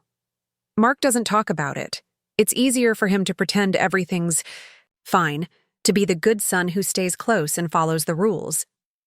Walter looked at me directly. Until you came along and showed him there's another way to live. The weight of his words settled between us. I never intended to cause a family rift. You didn't. The rift was already there, papered over, with denial and accommodation. He smiled sadly. You just had the courage to stop accommodating. Something I should have done years ago. Footsteps on the stairs interrupted our conversation. Mark appeared, hair rumpled from sleep. Morning, he mumbled, making a beeline for the coffee. Everyone sleep okay? Walter and I exchanged a glance. Our deeper conversation shelved for now. Well enough, Walter replied. Your mother's still asleep. When do you think you'll head out? Mark asked, trying for casual but not quite succeeding. Around noon, I expect. Once Diane is up and ready, Walter checked his watch. I should go finish packing. After he left, Mark looked at me questioningly. Everything okay? You two seemed deep in conversation. Your dad was just sharing some thoughts. I hesitated, unsure how much to relay. He mentioned Beth. Mark's expression closed slightly. Oh, what about her? Just that there's distance there, because of Diane's controlling behavior. That's one perspective, Mark said, a defensive edge creeping into his voice. What's yours? He shrugged, looking uncomfortable. Beth made choices Mom didn't agree with. It created tension. Enough tension that you rarely see your sister or your niece and nephew? It's complicated, Elena. Mark's tone suggested he didn't want to pursue this line of conversation. I decided not to push. We'd had enough confrontation in the past. 2 days, and today would bring its own challenges when Diane finally emerged. We ate breakfast quietly, each lost in thought. Around 9, we heard movement upstairs. Diane was awake. I should check on her, Mark said, standing. Make sure she has everything she needs. While he was gone, I tidied the kitchen and tried to focus on the day ahead. Once the Mitchells left, Mark and I would need time to reconnect, to strengthen our new understanding. But I also had work deadlines looming, particularly the Henderson project. I was reviewing emails on my tablet when Diane finally appeared downstairs, Mark trailing behind her.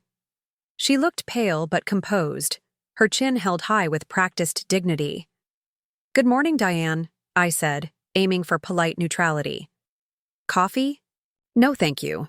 Her tone was icy. I've had some upstairs. An awkward silence fell. Walter joined us a moment later, carrying a small suitcase.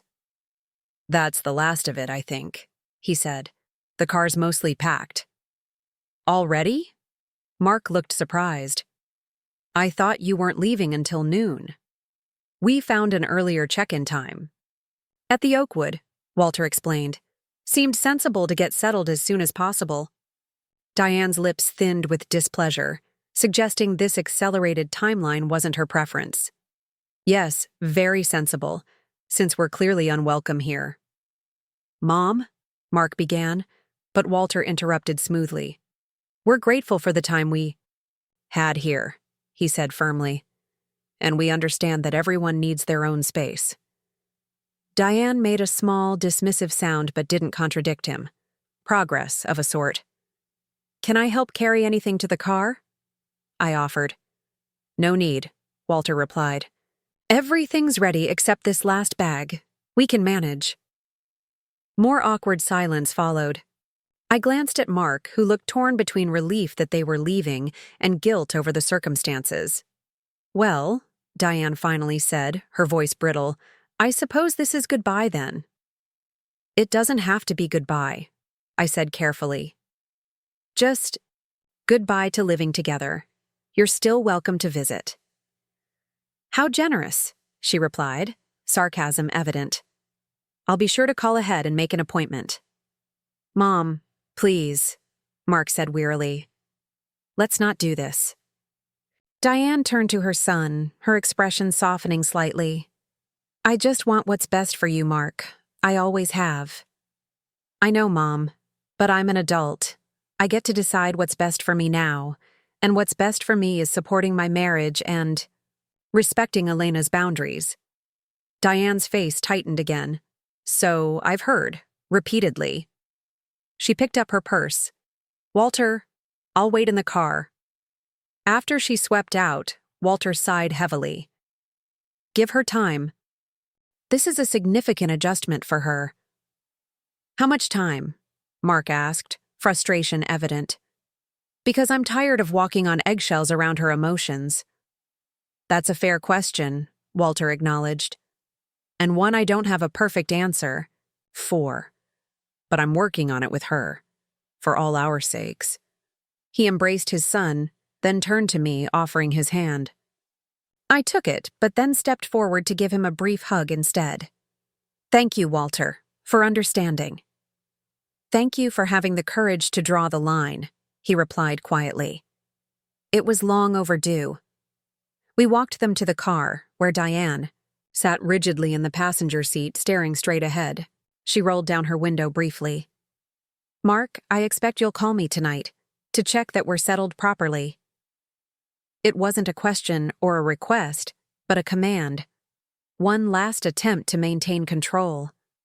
Mark hesitated, and I could see him, teetering on the edge of his old pattern, ready to acquiesce to keep the peace.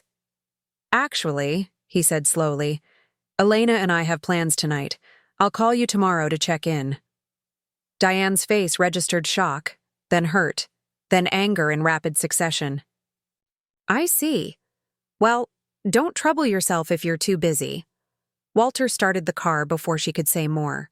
We'll be fine, Mark. Enjoy your evening. We'll talk tomorrow. As they drove away, Mark stood very still, watching until they turned the corner and disappeared. You okay? I asked softly. I think so. He seemed surprised by his own answer. That was the first time I've ever directly said no to one of her expectations. It felt strange, but good. I'm proud of you. I took his hand. I know. That wasn't easy. Easier than I expected, actually. He squeezed my fingers. Maybe because I finally understand what I've been risking by always saying yes to her. We went back inside, the house suddenly feeling larger, emptier, and infinitely more peaceful. Mark walked through the living room, touching furniture that had been returned to its proper place, looking around as if seeing the space with new eyes. It's weird, he said finally. I didn't realize how tense I've been until they left. Like I've been holding my breath for days. I know exactly what you mean. He pulled me into a hug, holding me tightly. Thank you for fighting for us when I was too afraid to do it myself. Just don't make me do it alone again, I whispered against his chest. Never, he promised. From now on, we're a team. Against my parents, against the world. Whatever comes our way. The rest of the day passed in a strange, almost honeymoon-like atmosphere. We moved through our home reclaiming spaces, removing traces of Diane's brief but impactful residence.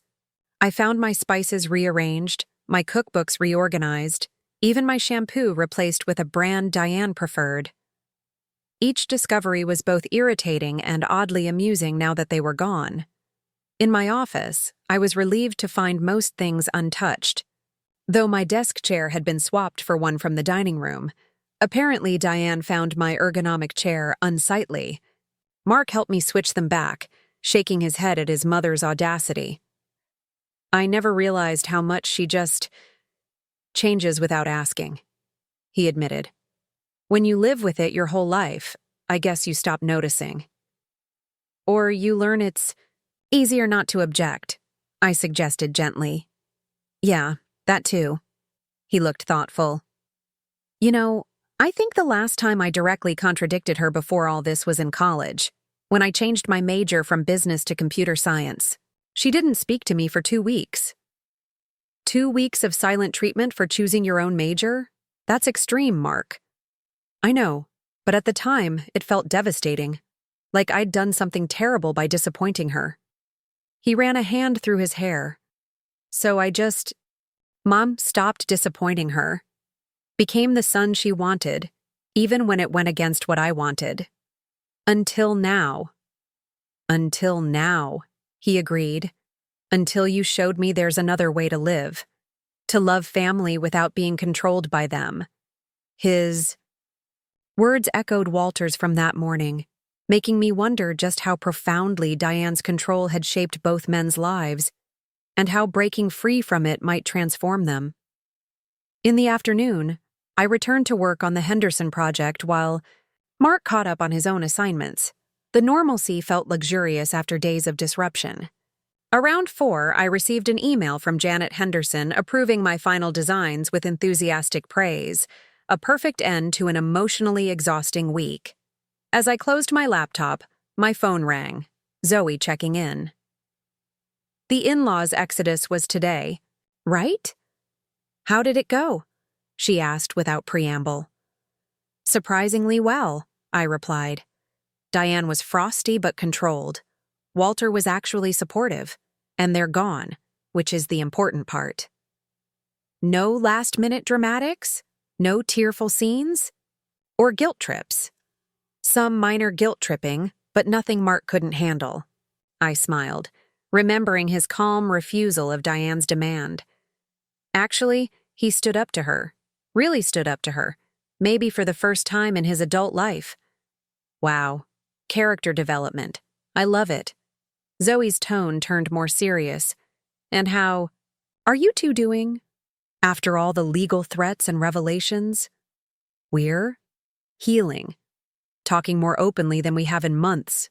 Years, maybe. I glanced toward the door, lowering my voice slightly. I think this might have been the wake-up call our marriage needed. Sometimes it takes a crisis to create change, Zoe observed. The question is whether it sticks when things calm down. That's what I'm wondering, too. I sighed. Walter told me some things this morning about Mark's sister, how Diane essentially cut her off for not following the Mitchell way. I'm worried about long-term consequences if Diane decides to punish Mark the same way.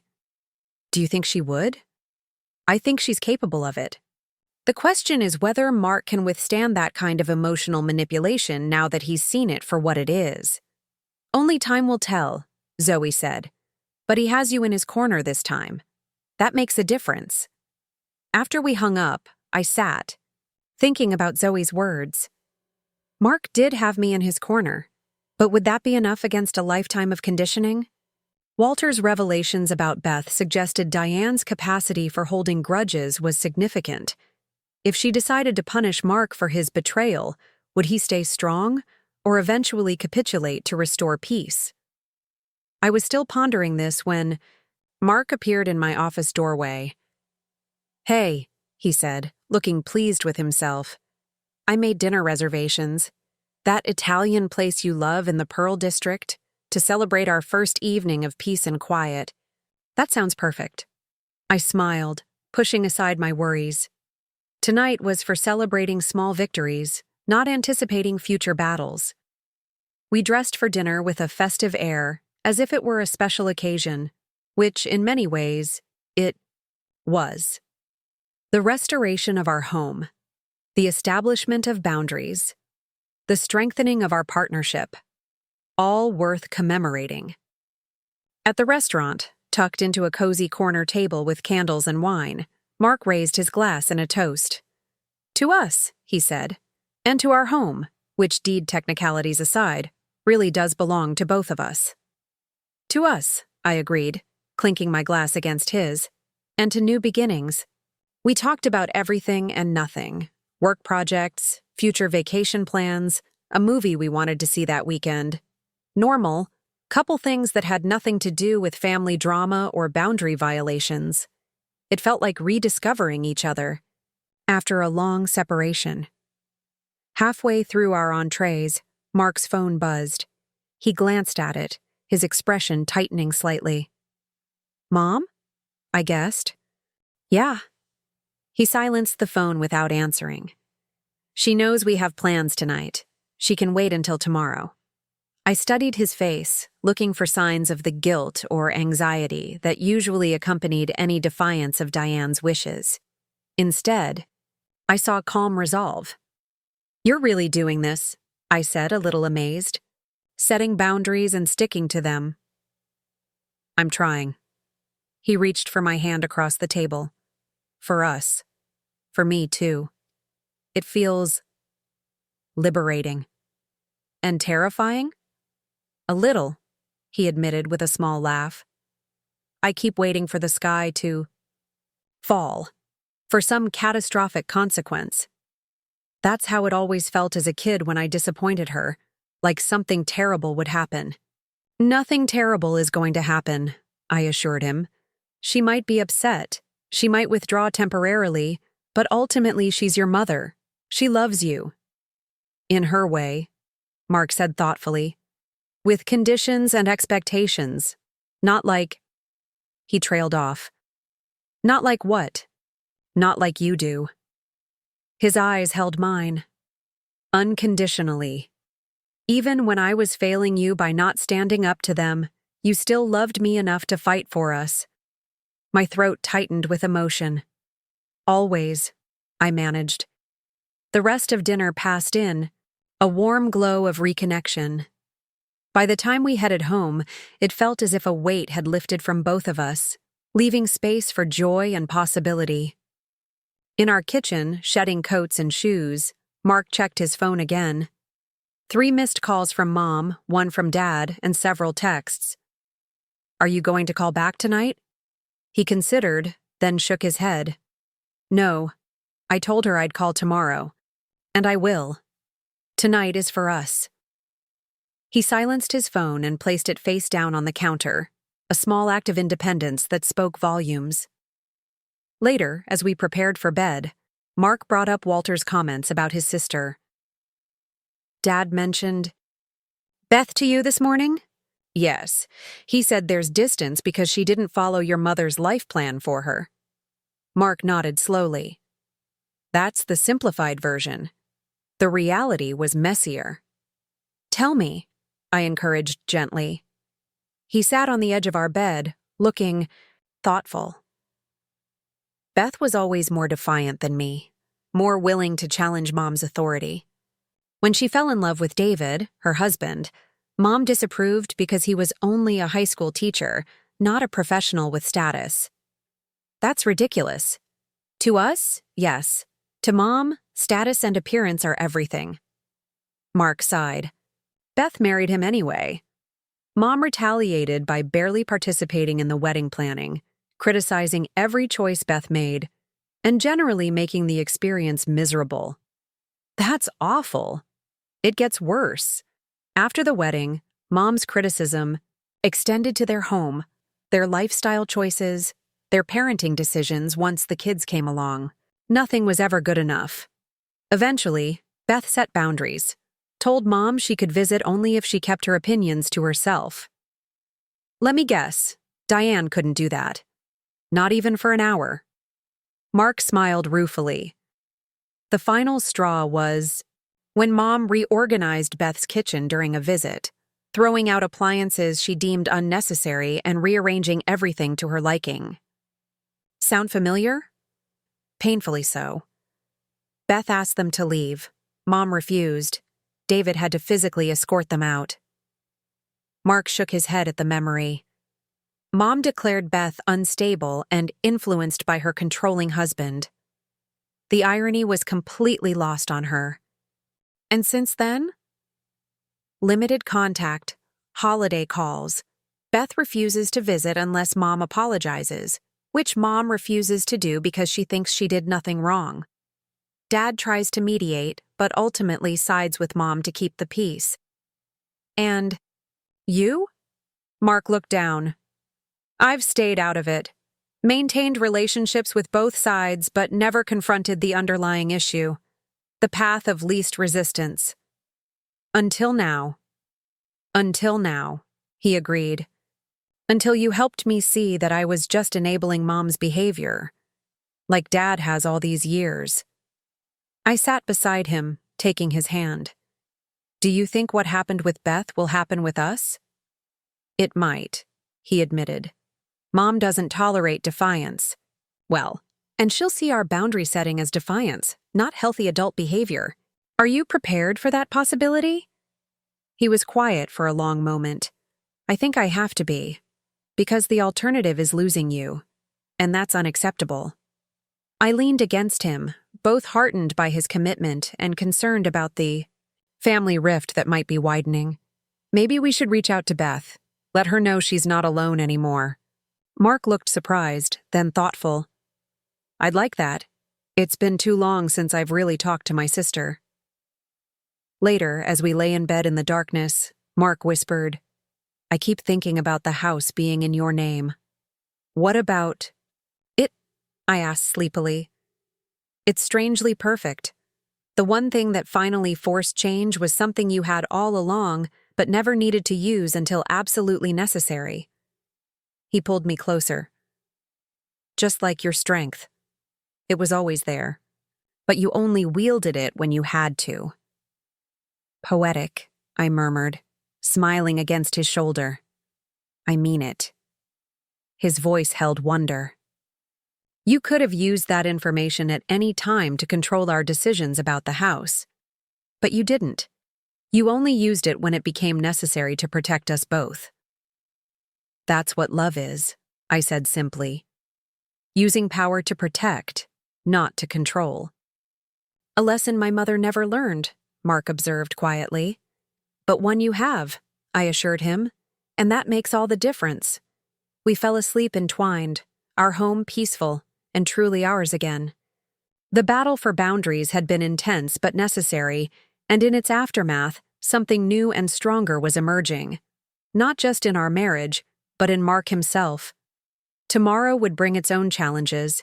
Diane's calls would need to be returned. Walter's revelations would need to be addressed. The separation papers, still sitting on Mark's nightstand, would need to be properly dealt with. But tonight, in the quiet of our reclaimed space, all that mattered was the solid foundation we were rebuilding, stronger than before. The house deed with my name alone had indeed changed everything, not by giving me leverage over Mark, but by giving us both the clarity to see what truly mattered. Each other, and the home we created together, not just in physical space, but in our hearts. Morning light filtered through the curtains, waking me to the unfamiliar sound of complete silence. No kitchen cabinets opening and closing, no Diane rearranging furniture or issuing directions to Walter.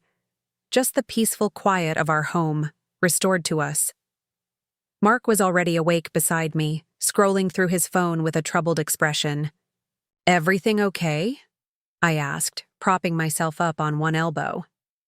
Mom sent about 20 texts last night, each one more urgent than the last. He showed me the screen, where I could see messages escalating from, "Call me when you get this," to, "Walter, Isn't feeling well. We might need to go to the ER. My stomach clenched. Is your dad okay? Yes. I just called him directly. He was surprised by my concern. Said he felt fine, just tired from the move. Mark's expression darkened. Mom made it up to get my attention. That's manipulative. It's emotional blackmail, Mark said, his voice harder than I'd ever heard it. Using Dad's health to punish me for not calling last night. I sat up fully, concerned by the anger in his tone. What are you going to do? I'm going to call her and set another boundary. He stood, pacing our bedroom. This crosses a line, Elena. Using fake medical emergencies as control tactics? What if there's a real emergency someday? How would I even know?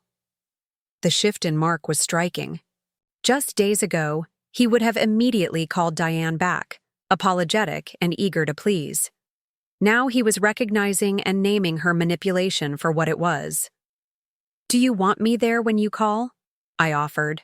He considered, then nodded. Yes, for moral support, but I need to do the talking. We moved to the kitchen, making coffee while Mark prepared himself for the conversation. When he finally dialed Diane's number, he put the phone on speaker and placed it on the counter between us. Mark, finally! Diane's voice was sharp with reproach. I was worried sick when you didn't answer last night. Good morning, Mom, Mark replied, his tone deliberately calm. I spoke with Dad a few minutes ago. He says he's feeling fine. A brief pause. Well, he was having chest pains last night. You know how he downplays his symptoms. Mom, Mark said firmly, I need you to listen carefully. What you did, claiming Dad had a medical emergency when he didn't, is not okay. It's manipulative, and it damages my trust in you. I never said it was an emergency, Diane protested. I said he wasn't feeling well, which was true. And if you had called like you were supposed to... I told you I would call today, and I am calling today, Mark interrupted. I had plans with my wife last night, which you knew about. Plans that were apparently more important than checking on your parents after we were forced to leave our son's home. Diane's voice dripped with hurt. This is exactly what I'm talking about, Mom. The guilt trips, the manipulation, the exaggeration. Mark's voice remained steady. It has to stop if we're going to have a healthy relationship going forward. I don't know what's happened to you, Diane said, her tone shifting to wounded disbelief. Ever since that woman... Elena, Mark cut in sharply. My wife's name is Elena, and you will refer to her respectfully, or this conversation ends now. I stared at him, astonished by his firmness. Diane seemed equally shocked, as several seconds of silence followed. Fine, she finally said, her voice tight. Ever since Elena insisted on these new boundaries, you've been different, cold, distant, not like my son at all. I'm still your son, Mom. I'm just an adult son with his own life, his own home, and his own priorities, which include my marriage. Mark took a deep breath. I love you and Dad. I want you in my life. But it has to be on terms that respect my choices and my relationship with Elena. And if I find that difficult, Diane challenged, then you'll have a choice to make, Mark said quietly. Just like you did with Beth. Another shocked silence. Your sister chose to cut us off, Diane finally said, her voice defensive. We tried to help her, and she rejected us. That's not how Beth tells it, Mark replied. And frankly, after experiencing how you've treated Elena and our home, I'm inclined to believe her version. You're comparing situations that aren't remotely similar. Aren't they? Rearranging our home without permission, criticizing Elena's choices, attempting to undermine her career, trying to control every aspect of our lives. Sounds pretty similar to what happened with Beth. I can't believe you're speaking to me this way. Diane's voice wavered between anger and hurt. After everything we've done for you. I'm speaking to you honestly, Mom. Maybe for the first time in my adult life. Mark's voice softened slightly. I don't want to lose you the way Beth did, but that means things have to change. Everything was fine until Elena decided, no, Mom. Everything wasn't fine. I just pretended it was to keep the peace. Mark looked at me, his eyes conveying silent apology and resolve. I'm not doing that anymore. For Elena's sake, for our marriage, and for my own well-being. Diane was quiet. For so long I thought she might have hung up. Finally she spoke, her voice cold and controlled. I see. Well, if that's how you feel, perhaps we should take some time to reevaluate our relationship. Please tell Elena she's gotten what she wanted. My son turned against his own mother. The line went dead before Mark could respond. He stared at the phone, a complex mix of emotions crossing his face: pain, frustration, relief, and something that looked almost like freedom. Are you okay? I asked softly. No, he admitted, but I will be. He looked up at me. She's going to cut me off for a while, try to punish me into submission like she did with Beth. Is it what you expected? Yes and no. He sighed, running, a hand through his hair. I knew she'd be upset. I didn't know I'd feel so relieved after standing up to her. I moved to embrace him, feeling his arms tighten around me. I'm proud of you, I whispered. That couldn't have been easy. It wasn't, he agreed. But it was necessary. He pulled back slightly to meet my eyes. I meant what I said, Elena. I'm done pretending everything's fine when it isn't. Done letting her manipulate and control us. Even if it means distance for a while? Even then. His resolve was clear. Because some distances heal more than they hurt. My phone buzzed with a text from Zoe. Coffee today? Need updates on the in-law situation. I smiled, showing Mark the message. Mind if I go? I could use some friend time after all the drama. Go, he encouraged. I should call Dad anyway, make sure he's really okay and explain what happened with Mom. And Beth? I suggested gently. Maybe it's time to rebuild that bridge too. Mark nodded thoughtfully. Maybe it is. An hour later, I sat across from Zoe at Bridgetown Brews, recounting the morning's confrontation. He actually stood up to her? Zoe looked impressed. Directly challenged her manipulation? Yes, it was. Remarkable. I couldn't keep the pride from my voice. It's like watching someone break free from invisible chains, one link at a time. And how did the dragon lady take it? About how you'd expect.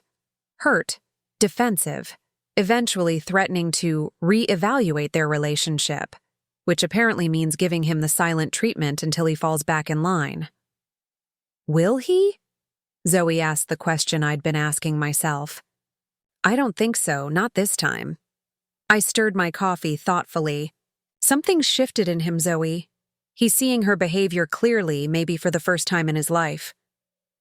Thanks to you and your secret weapon deed, Zoe grinned.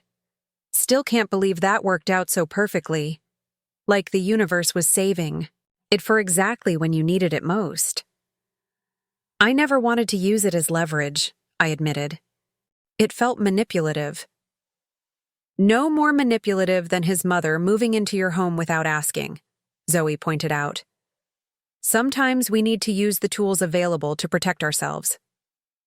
My phone buzzed with a text from Mark. Just spoke with Beth.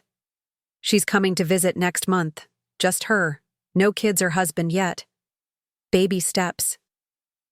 I showed Zoe the message, my heart lifting with hope. He's rebuilding bridges his mother burned. Good for him, Zoe said sincerely. And good for you, for helping him find the courage to do it. I just held up a mirror, I said. He's the one choosing to really look at what he sees. When I returned home, I found Mark in the backyard, pruning the Japanese maple Diane had criticized. He looked up as I approached, a peaceful expression on his face. "Beth says hello," he said. "She's looking forward to meeting you when she visits." "I'm looking forward to it too." I sat on the garden bench, watching him work. "How did your talk with Walter go?" "Good, actually. He's not surprised by Mom's reaction. Says she'll sulk for a while, then try a different approach when it doesn't work." Mark set down his pruning shears, joining me on the bench. He also said something interesting, that he envies my courage to break the cycle now, while I still have something worth saving. Our marriage? That, and my own sense of self. Mark took my hand. "Dad thinks he waited too long. Let Mom's control become so ingrained in their relationship that he doesn't know who he'd be without it anymore." The implications were sobering. That's sad. It is, but it's also a warning. Mark looked at me intently. "I don't want that for us, Elena. I don't want to wake up 20 years from now and realize I sacrificed our happiness to appease my mother's need for control." "So what happens now? With your parents, I mean." "We wait. Let Mom process in her own way. Dad will try to mediate, as he always does." Mark smiled slightly. "And in the meantime, we live our lives. On our terms, in our home." "I like the sound of that," I said, leaning against him. The Japanese maple rustled in the gentle breeze, its delicate leaves catching the afternoon light. Diane had been wrong. It was in exactly the right spot. Perfect for this corner of our garden. Just as we were in the right spot together, finding our way through the complicated tangle of family and boundaries and love. The house deed with my name alone had changed everything. Not by giving me power over Mark, but by giving us both the clarity to see what truly mattered. Each other. Our partnership. And the home we were building together. Not just of wood and stone, but of mutual respect, shared vision, and boundaries strong enough to protect what we cherished most. Our phone rang from inside the house. Walter calling back, perhaps, or Zoe with some forgotten detail from our coffee date, but neither of us moved to answer it. This moment, in the peaceful garden of our reclaimed home, belonged just to us. Everything else could wait. 1 month later, I stood in our kitchen arranging a platter of finger foods, nervously checking the clock. Beth's flight would be landing in an hour, and Mark had left to pick her up from the airport. After weeks of phone calls and video chats, I was finally going to meet my sister-in-law in person. The past month had been transformative. After Diane's dramatic exit from our lives, punctuated by that final confrontational phone call, a strange peace had settled over our home and marriage. Mark had grown increasingly confident in maintaining boundaries, even as Diane cycled through various tactics to regain control. First came the silence, 10 days where she refused to speak to Mark at all, communicating only through Walter. When that failed to produce the desired capitulation, she shifted to guilt. Tearful voicemails about feeling abandoned, references to her advancing age and uncertain health. When Mark remained firm but compassionate, she tried bribery, offers, to help with house projects, suggestions of expensive gifts, even proposing to fund a vacation for just the two of you. Through it all, Mark held steady, navigating each approach with a grace that continually surprised me. He maintained contact with Walter, whose quiet support had become unexpectedly valuable, and most significantly, he'd rebuilt his relationship with Beth, rediscovering the sibling bond that had been strained by Diane's manipulations. The doorbell rang, startling me from my thoughts. It was too early for Mark and Beth. I opened the door to find Zoe holding a bottle of wine. "Reinforcements," she announced, stepping inside. "Figured you could use moral support for the big sister-in-law meeting." "You're a lifesaver," I said, accepting the wine gratefully. "Though Beth seems lovely on our video calls. Nothing like the monster Diane painted her as." "Still, family reunions can be tricky," Zoe said, following me to the kitchen.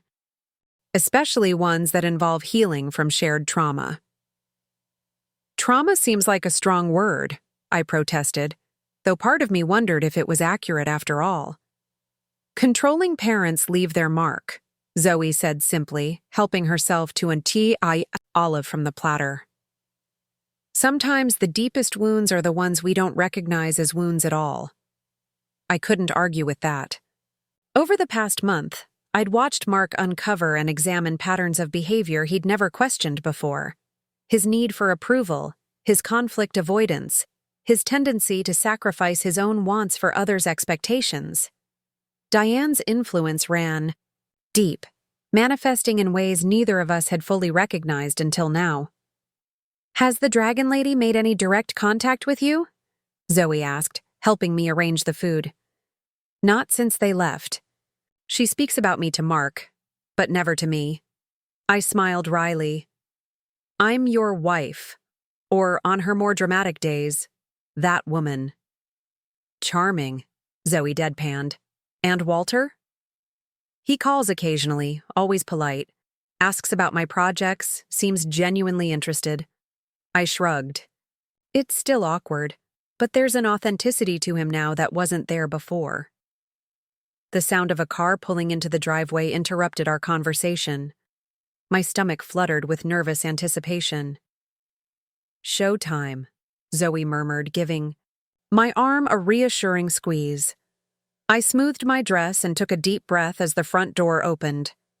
Mark entered first, carrying a suitcase, his face alight with a joy I hadn't seen in years. Behind him came a slender woman with his same dark eyes and warm smile, though her hair was a lighter brown with artistic streaks of caramel. "Elena," Mark said, his voice warm with emotion. "This is my sister Beth. Beth, my wife, Elena." Beth stepped forward without hesitation and embraced me. "Finally," she said, her voice rich with feeling. "I've been waiting years to meet the woman brave enough to take on the Mitchell family drama." I laughed, returning her hug. "It's so good to meet you in person."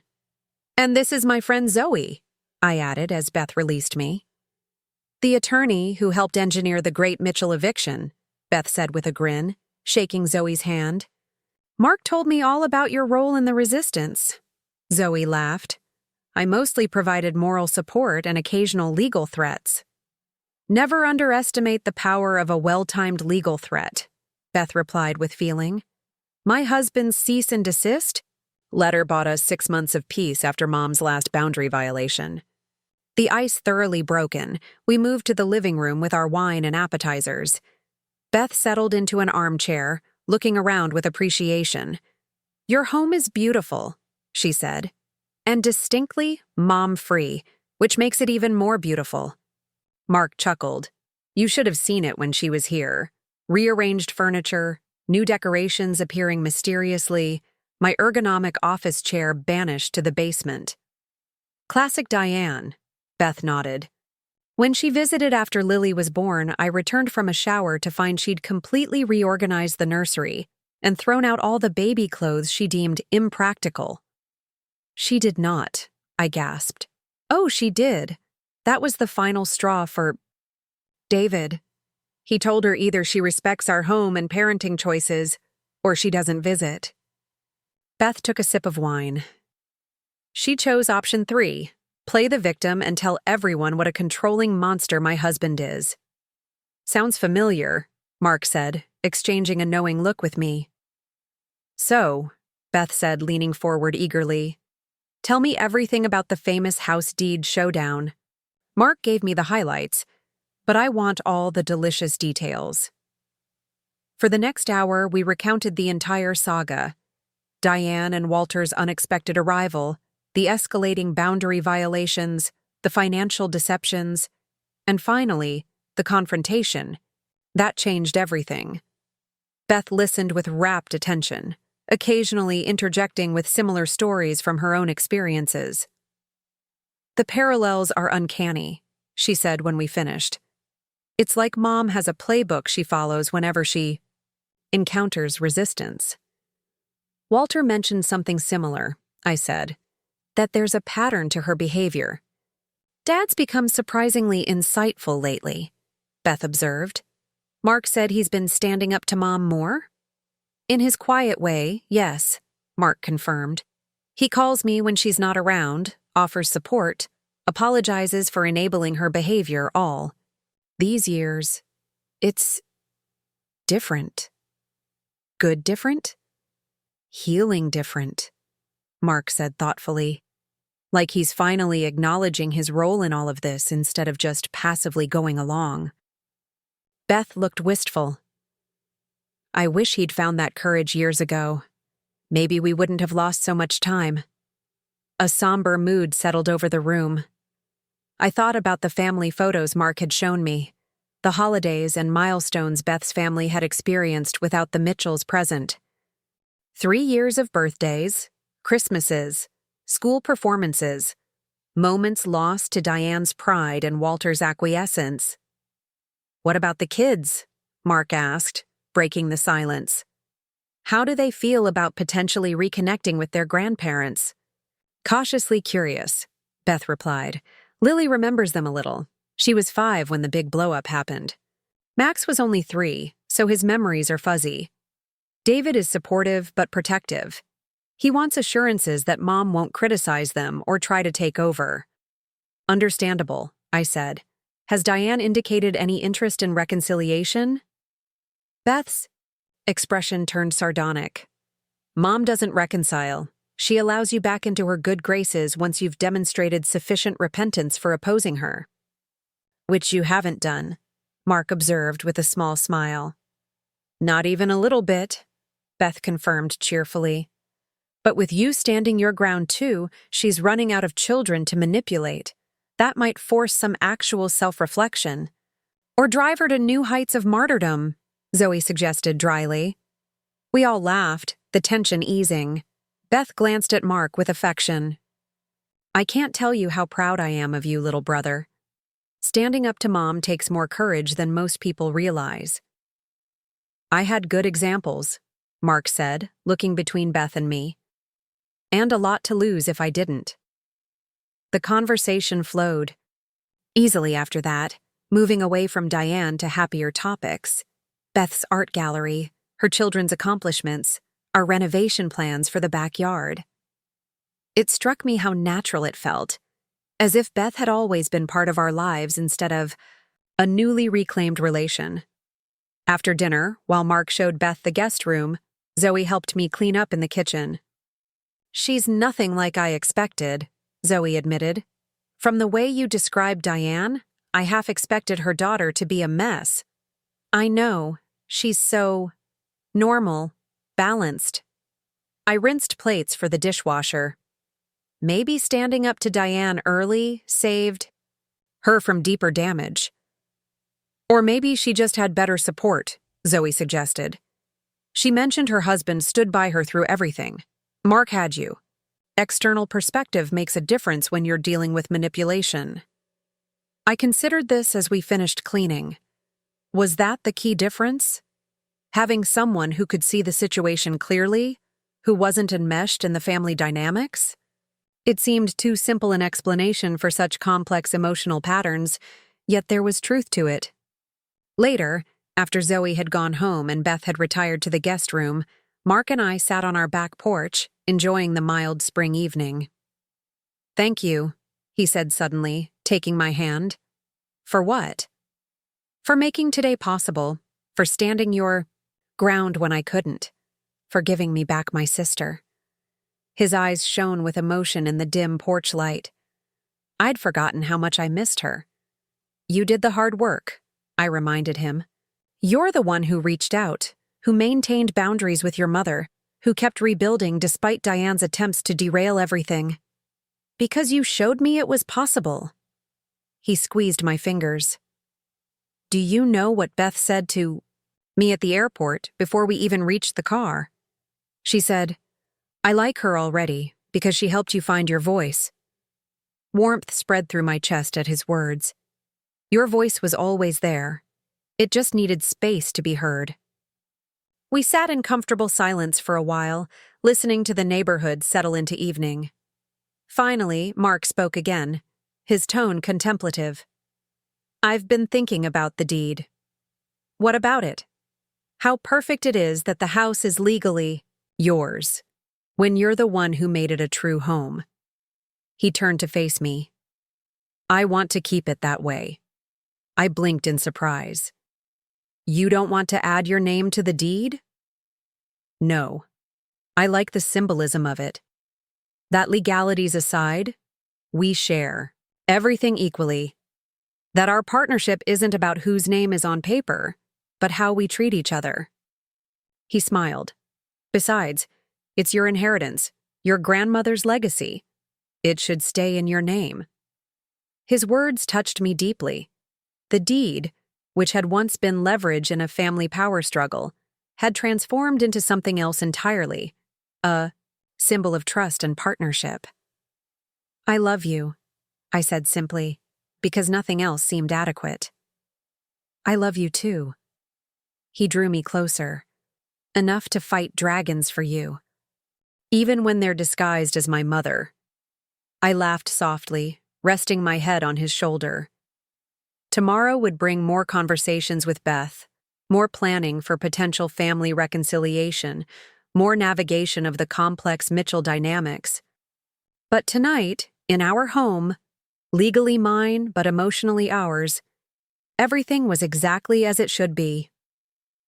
Morning brought sunshine streaming through the kitchen windows as I prepared breakfast. Beth appeared, looking refreshed despite the time zone difference from Chicago. Something smells amazing, she said, accepting the coffee I offered. My grandmother's cinnamon French toast recipe, I replied. Mark mentioned it was a favorite of yours growing up. Beth's expression softened. It was. Mom never made it. Too messy, too indulgent. But our housekeeper Maria would make it for us on special occasions.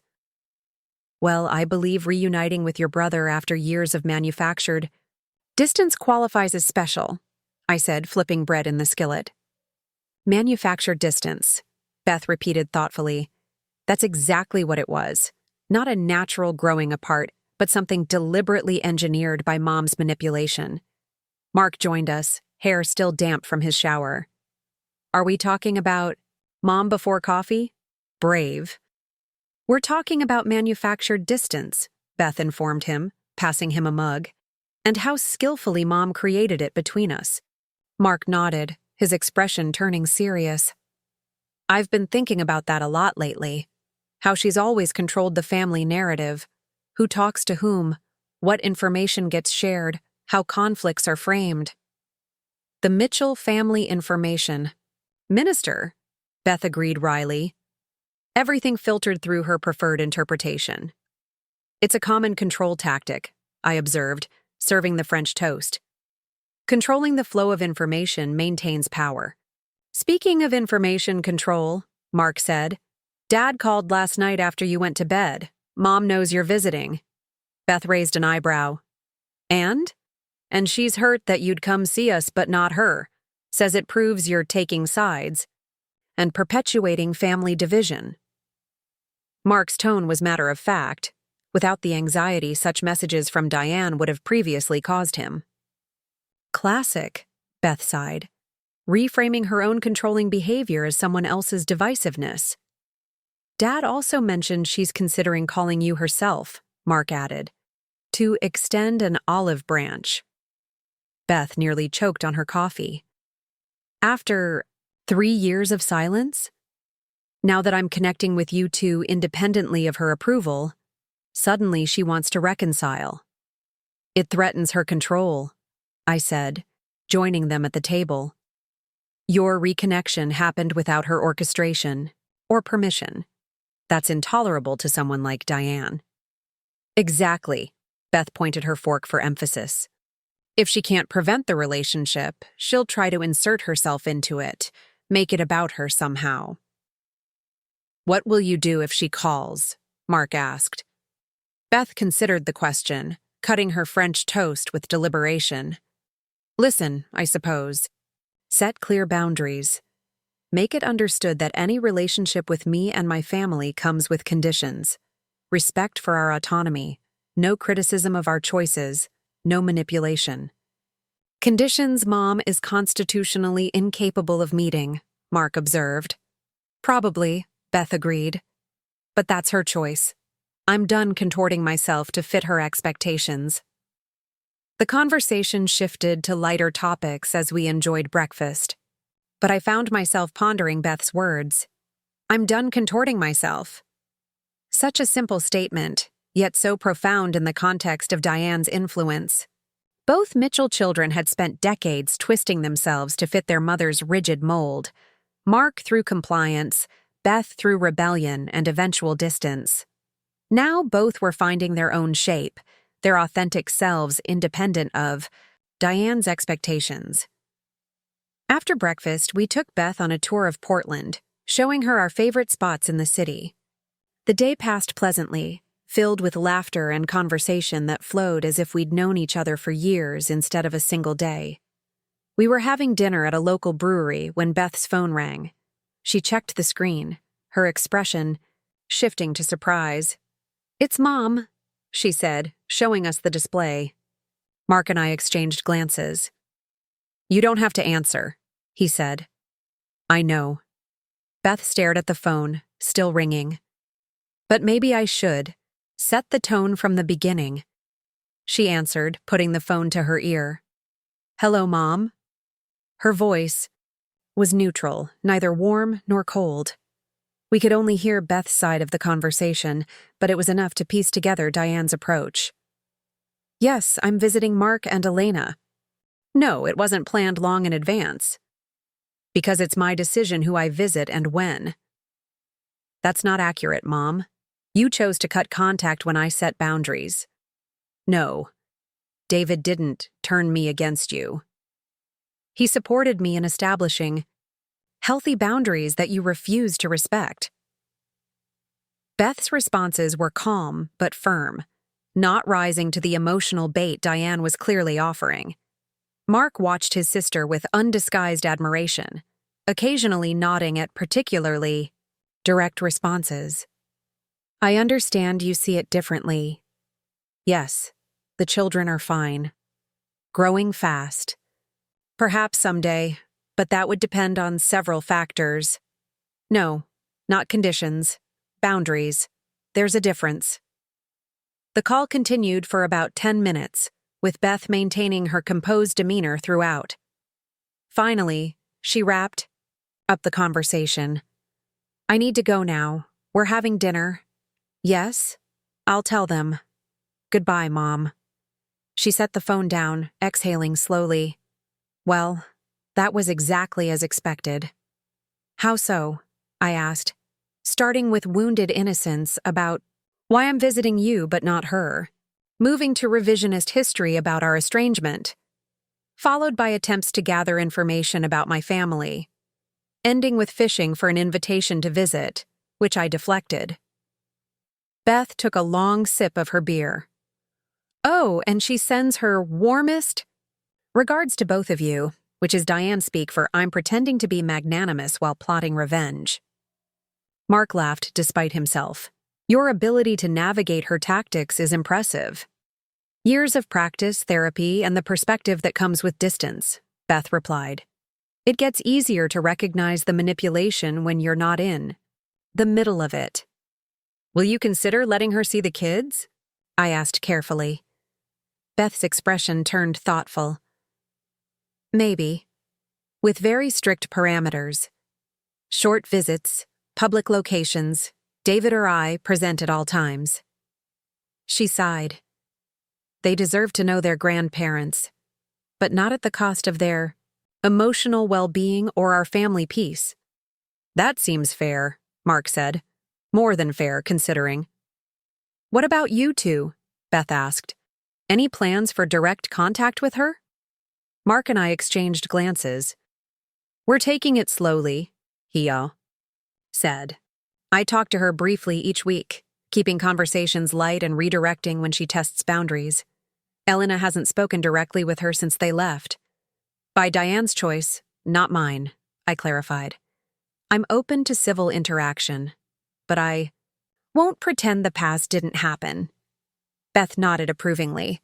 "Healthy boundaries, Mom hates them but needs them more than anyone I know. The rest of Beth's visit passed in a blend of sightseeing, deep conversations, and planning for the future. We discussed a potential family gathering later in the year, neutral territory where the Mitchell children and grandchildren could reconnect with minimal drama. Whether Diane and Walter would be included remained an open question, dependent on Diane's ability to respect boundaries in the intervening months. On Beth's last morning with us, as Mark loaded her suitcase into the car for the airport run, she pulled me into a warm hug. "Thank you," she said simply. "For what?" "For giving me my brother back, for creating a home where he could find his voice, for standing firm when it would have been easier to capitulate." Her eyes shone with emotion. "You've done what I couldn't. Helped him break free without breaking ties completely. He did the hard work himself," I insisted, "because you showed him it was possible." Beth smiled. "The house deed was just the catalyst. Your strength was the real agent of change." Her words stayed with me after she left, echoing as Mark and I readjusted to our normal routine. There was truth in what she said. The deed had been merely a tool, a lever to shift a stuck situation. The real work had been in the boundaries we established, the unity we maintained, the vision of partnership we defended. 2 days after Beth's departure, we received an unexpected delivery, a large, flat package addressed to both of us. Inside was a painting, clearly Beth's work, depicting a craftsman house much like ours, bathed in warm light, with the silhouettes of 2 figures visible through the windows. The accompanying note read simply, "Home isn't about whose name is on the deed. It's about who makes the space sacred with love and respect. Thank you both for showing Mom what she never understood, that true family supports rather than controls. Love, Beth." We hung the painting in our living room, a visible reminder of what we'd fought for and won, not just a physical space, but the right to define our relationship on our own terms. A week later, Walter called with news. Diane wanted to have dinner with us. A fresh start, she called it. No mentions of the past conflict, just a chance to begin again with clearer understanding. Mark looked to me, the question in his eyes. I nodded slowly. Not because I believed Diane had truly changed, but because maintaining this estrangement indefinitely served no one. Better to establish a new dynamic, one with clear boundaries and expectations, than to perpetuate a Cold War. "We'll come to dinner," Mark told his father, "but with conditions. No criticism of our home, our choices, or our relationship. No attempts to take over the conversation or dictate terms. And a commitment to respect our boundaries going forward." There was a pause as Walter presumably relayed these conditions to Diane. When he returned to the phone, his voice held a note of surprised respect. "She agrees. Next Saturday at the Riverview restaurant. She's trying, Mark. That's all I can promise." After he hung up, Mark turned to me with a mixture of apprehension and resolve. "Are we really doing this?" "We are," I confirmed. "On our terms, not hers. That's the difference." He nodded, drawing me close. "Our terms, our boundaries, our life." I leaned into his embrace, thinking about the journey that had brought us here.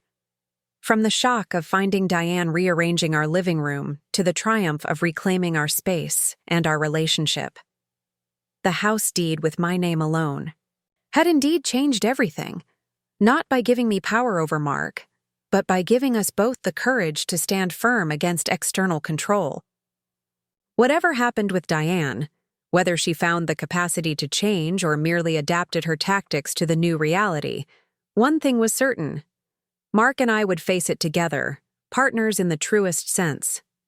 The home we'd built wasn't just in the physical structure of wood and stone, but in the strong foundation of mutual respect and shared boundaries we'd established. The future would bring its challenges. Diane would test limits. Walter would navigate his divided loyalties. and Mark would continue to unravel years of conditioned responses. But we had proven our resilience. We had found our voices.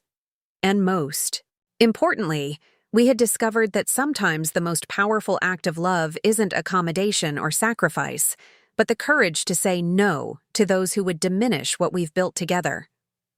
Our house, legally mine but emotionally ours, stood as testament to that truth. A home defined not by a deed, but by the boundaries we honored and the love we nurtured within its walls. Up next, you've got 2 more standout stories right on your screen. If this one hit the mark, you won't want to pass these up. Just click and check them out.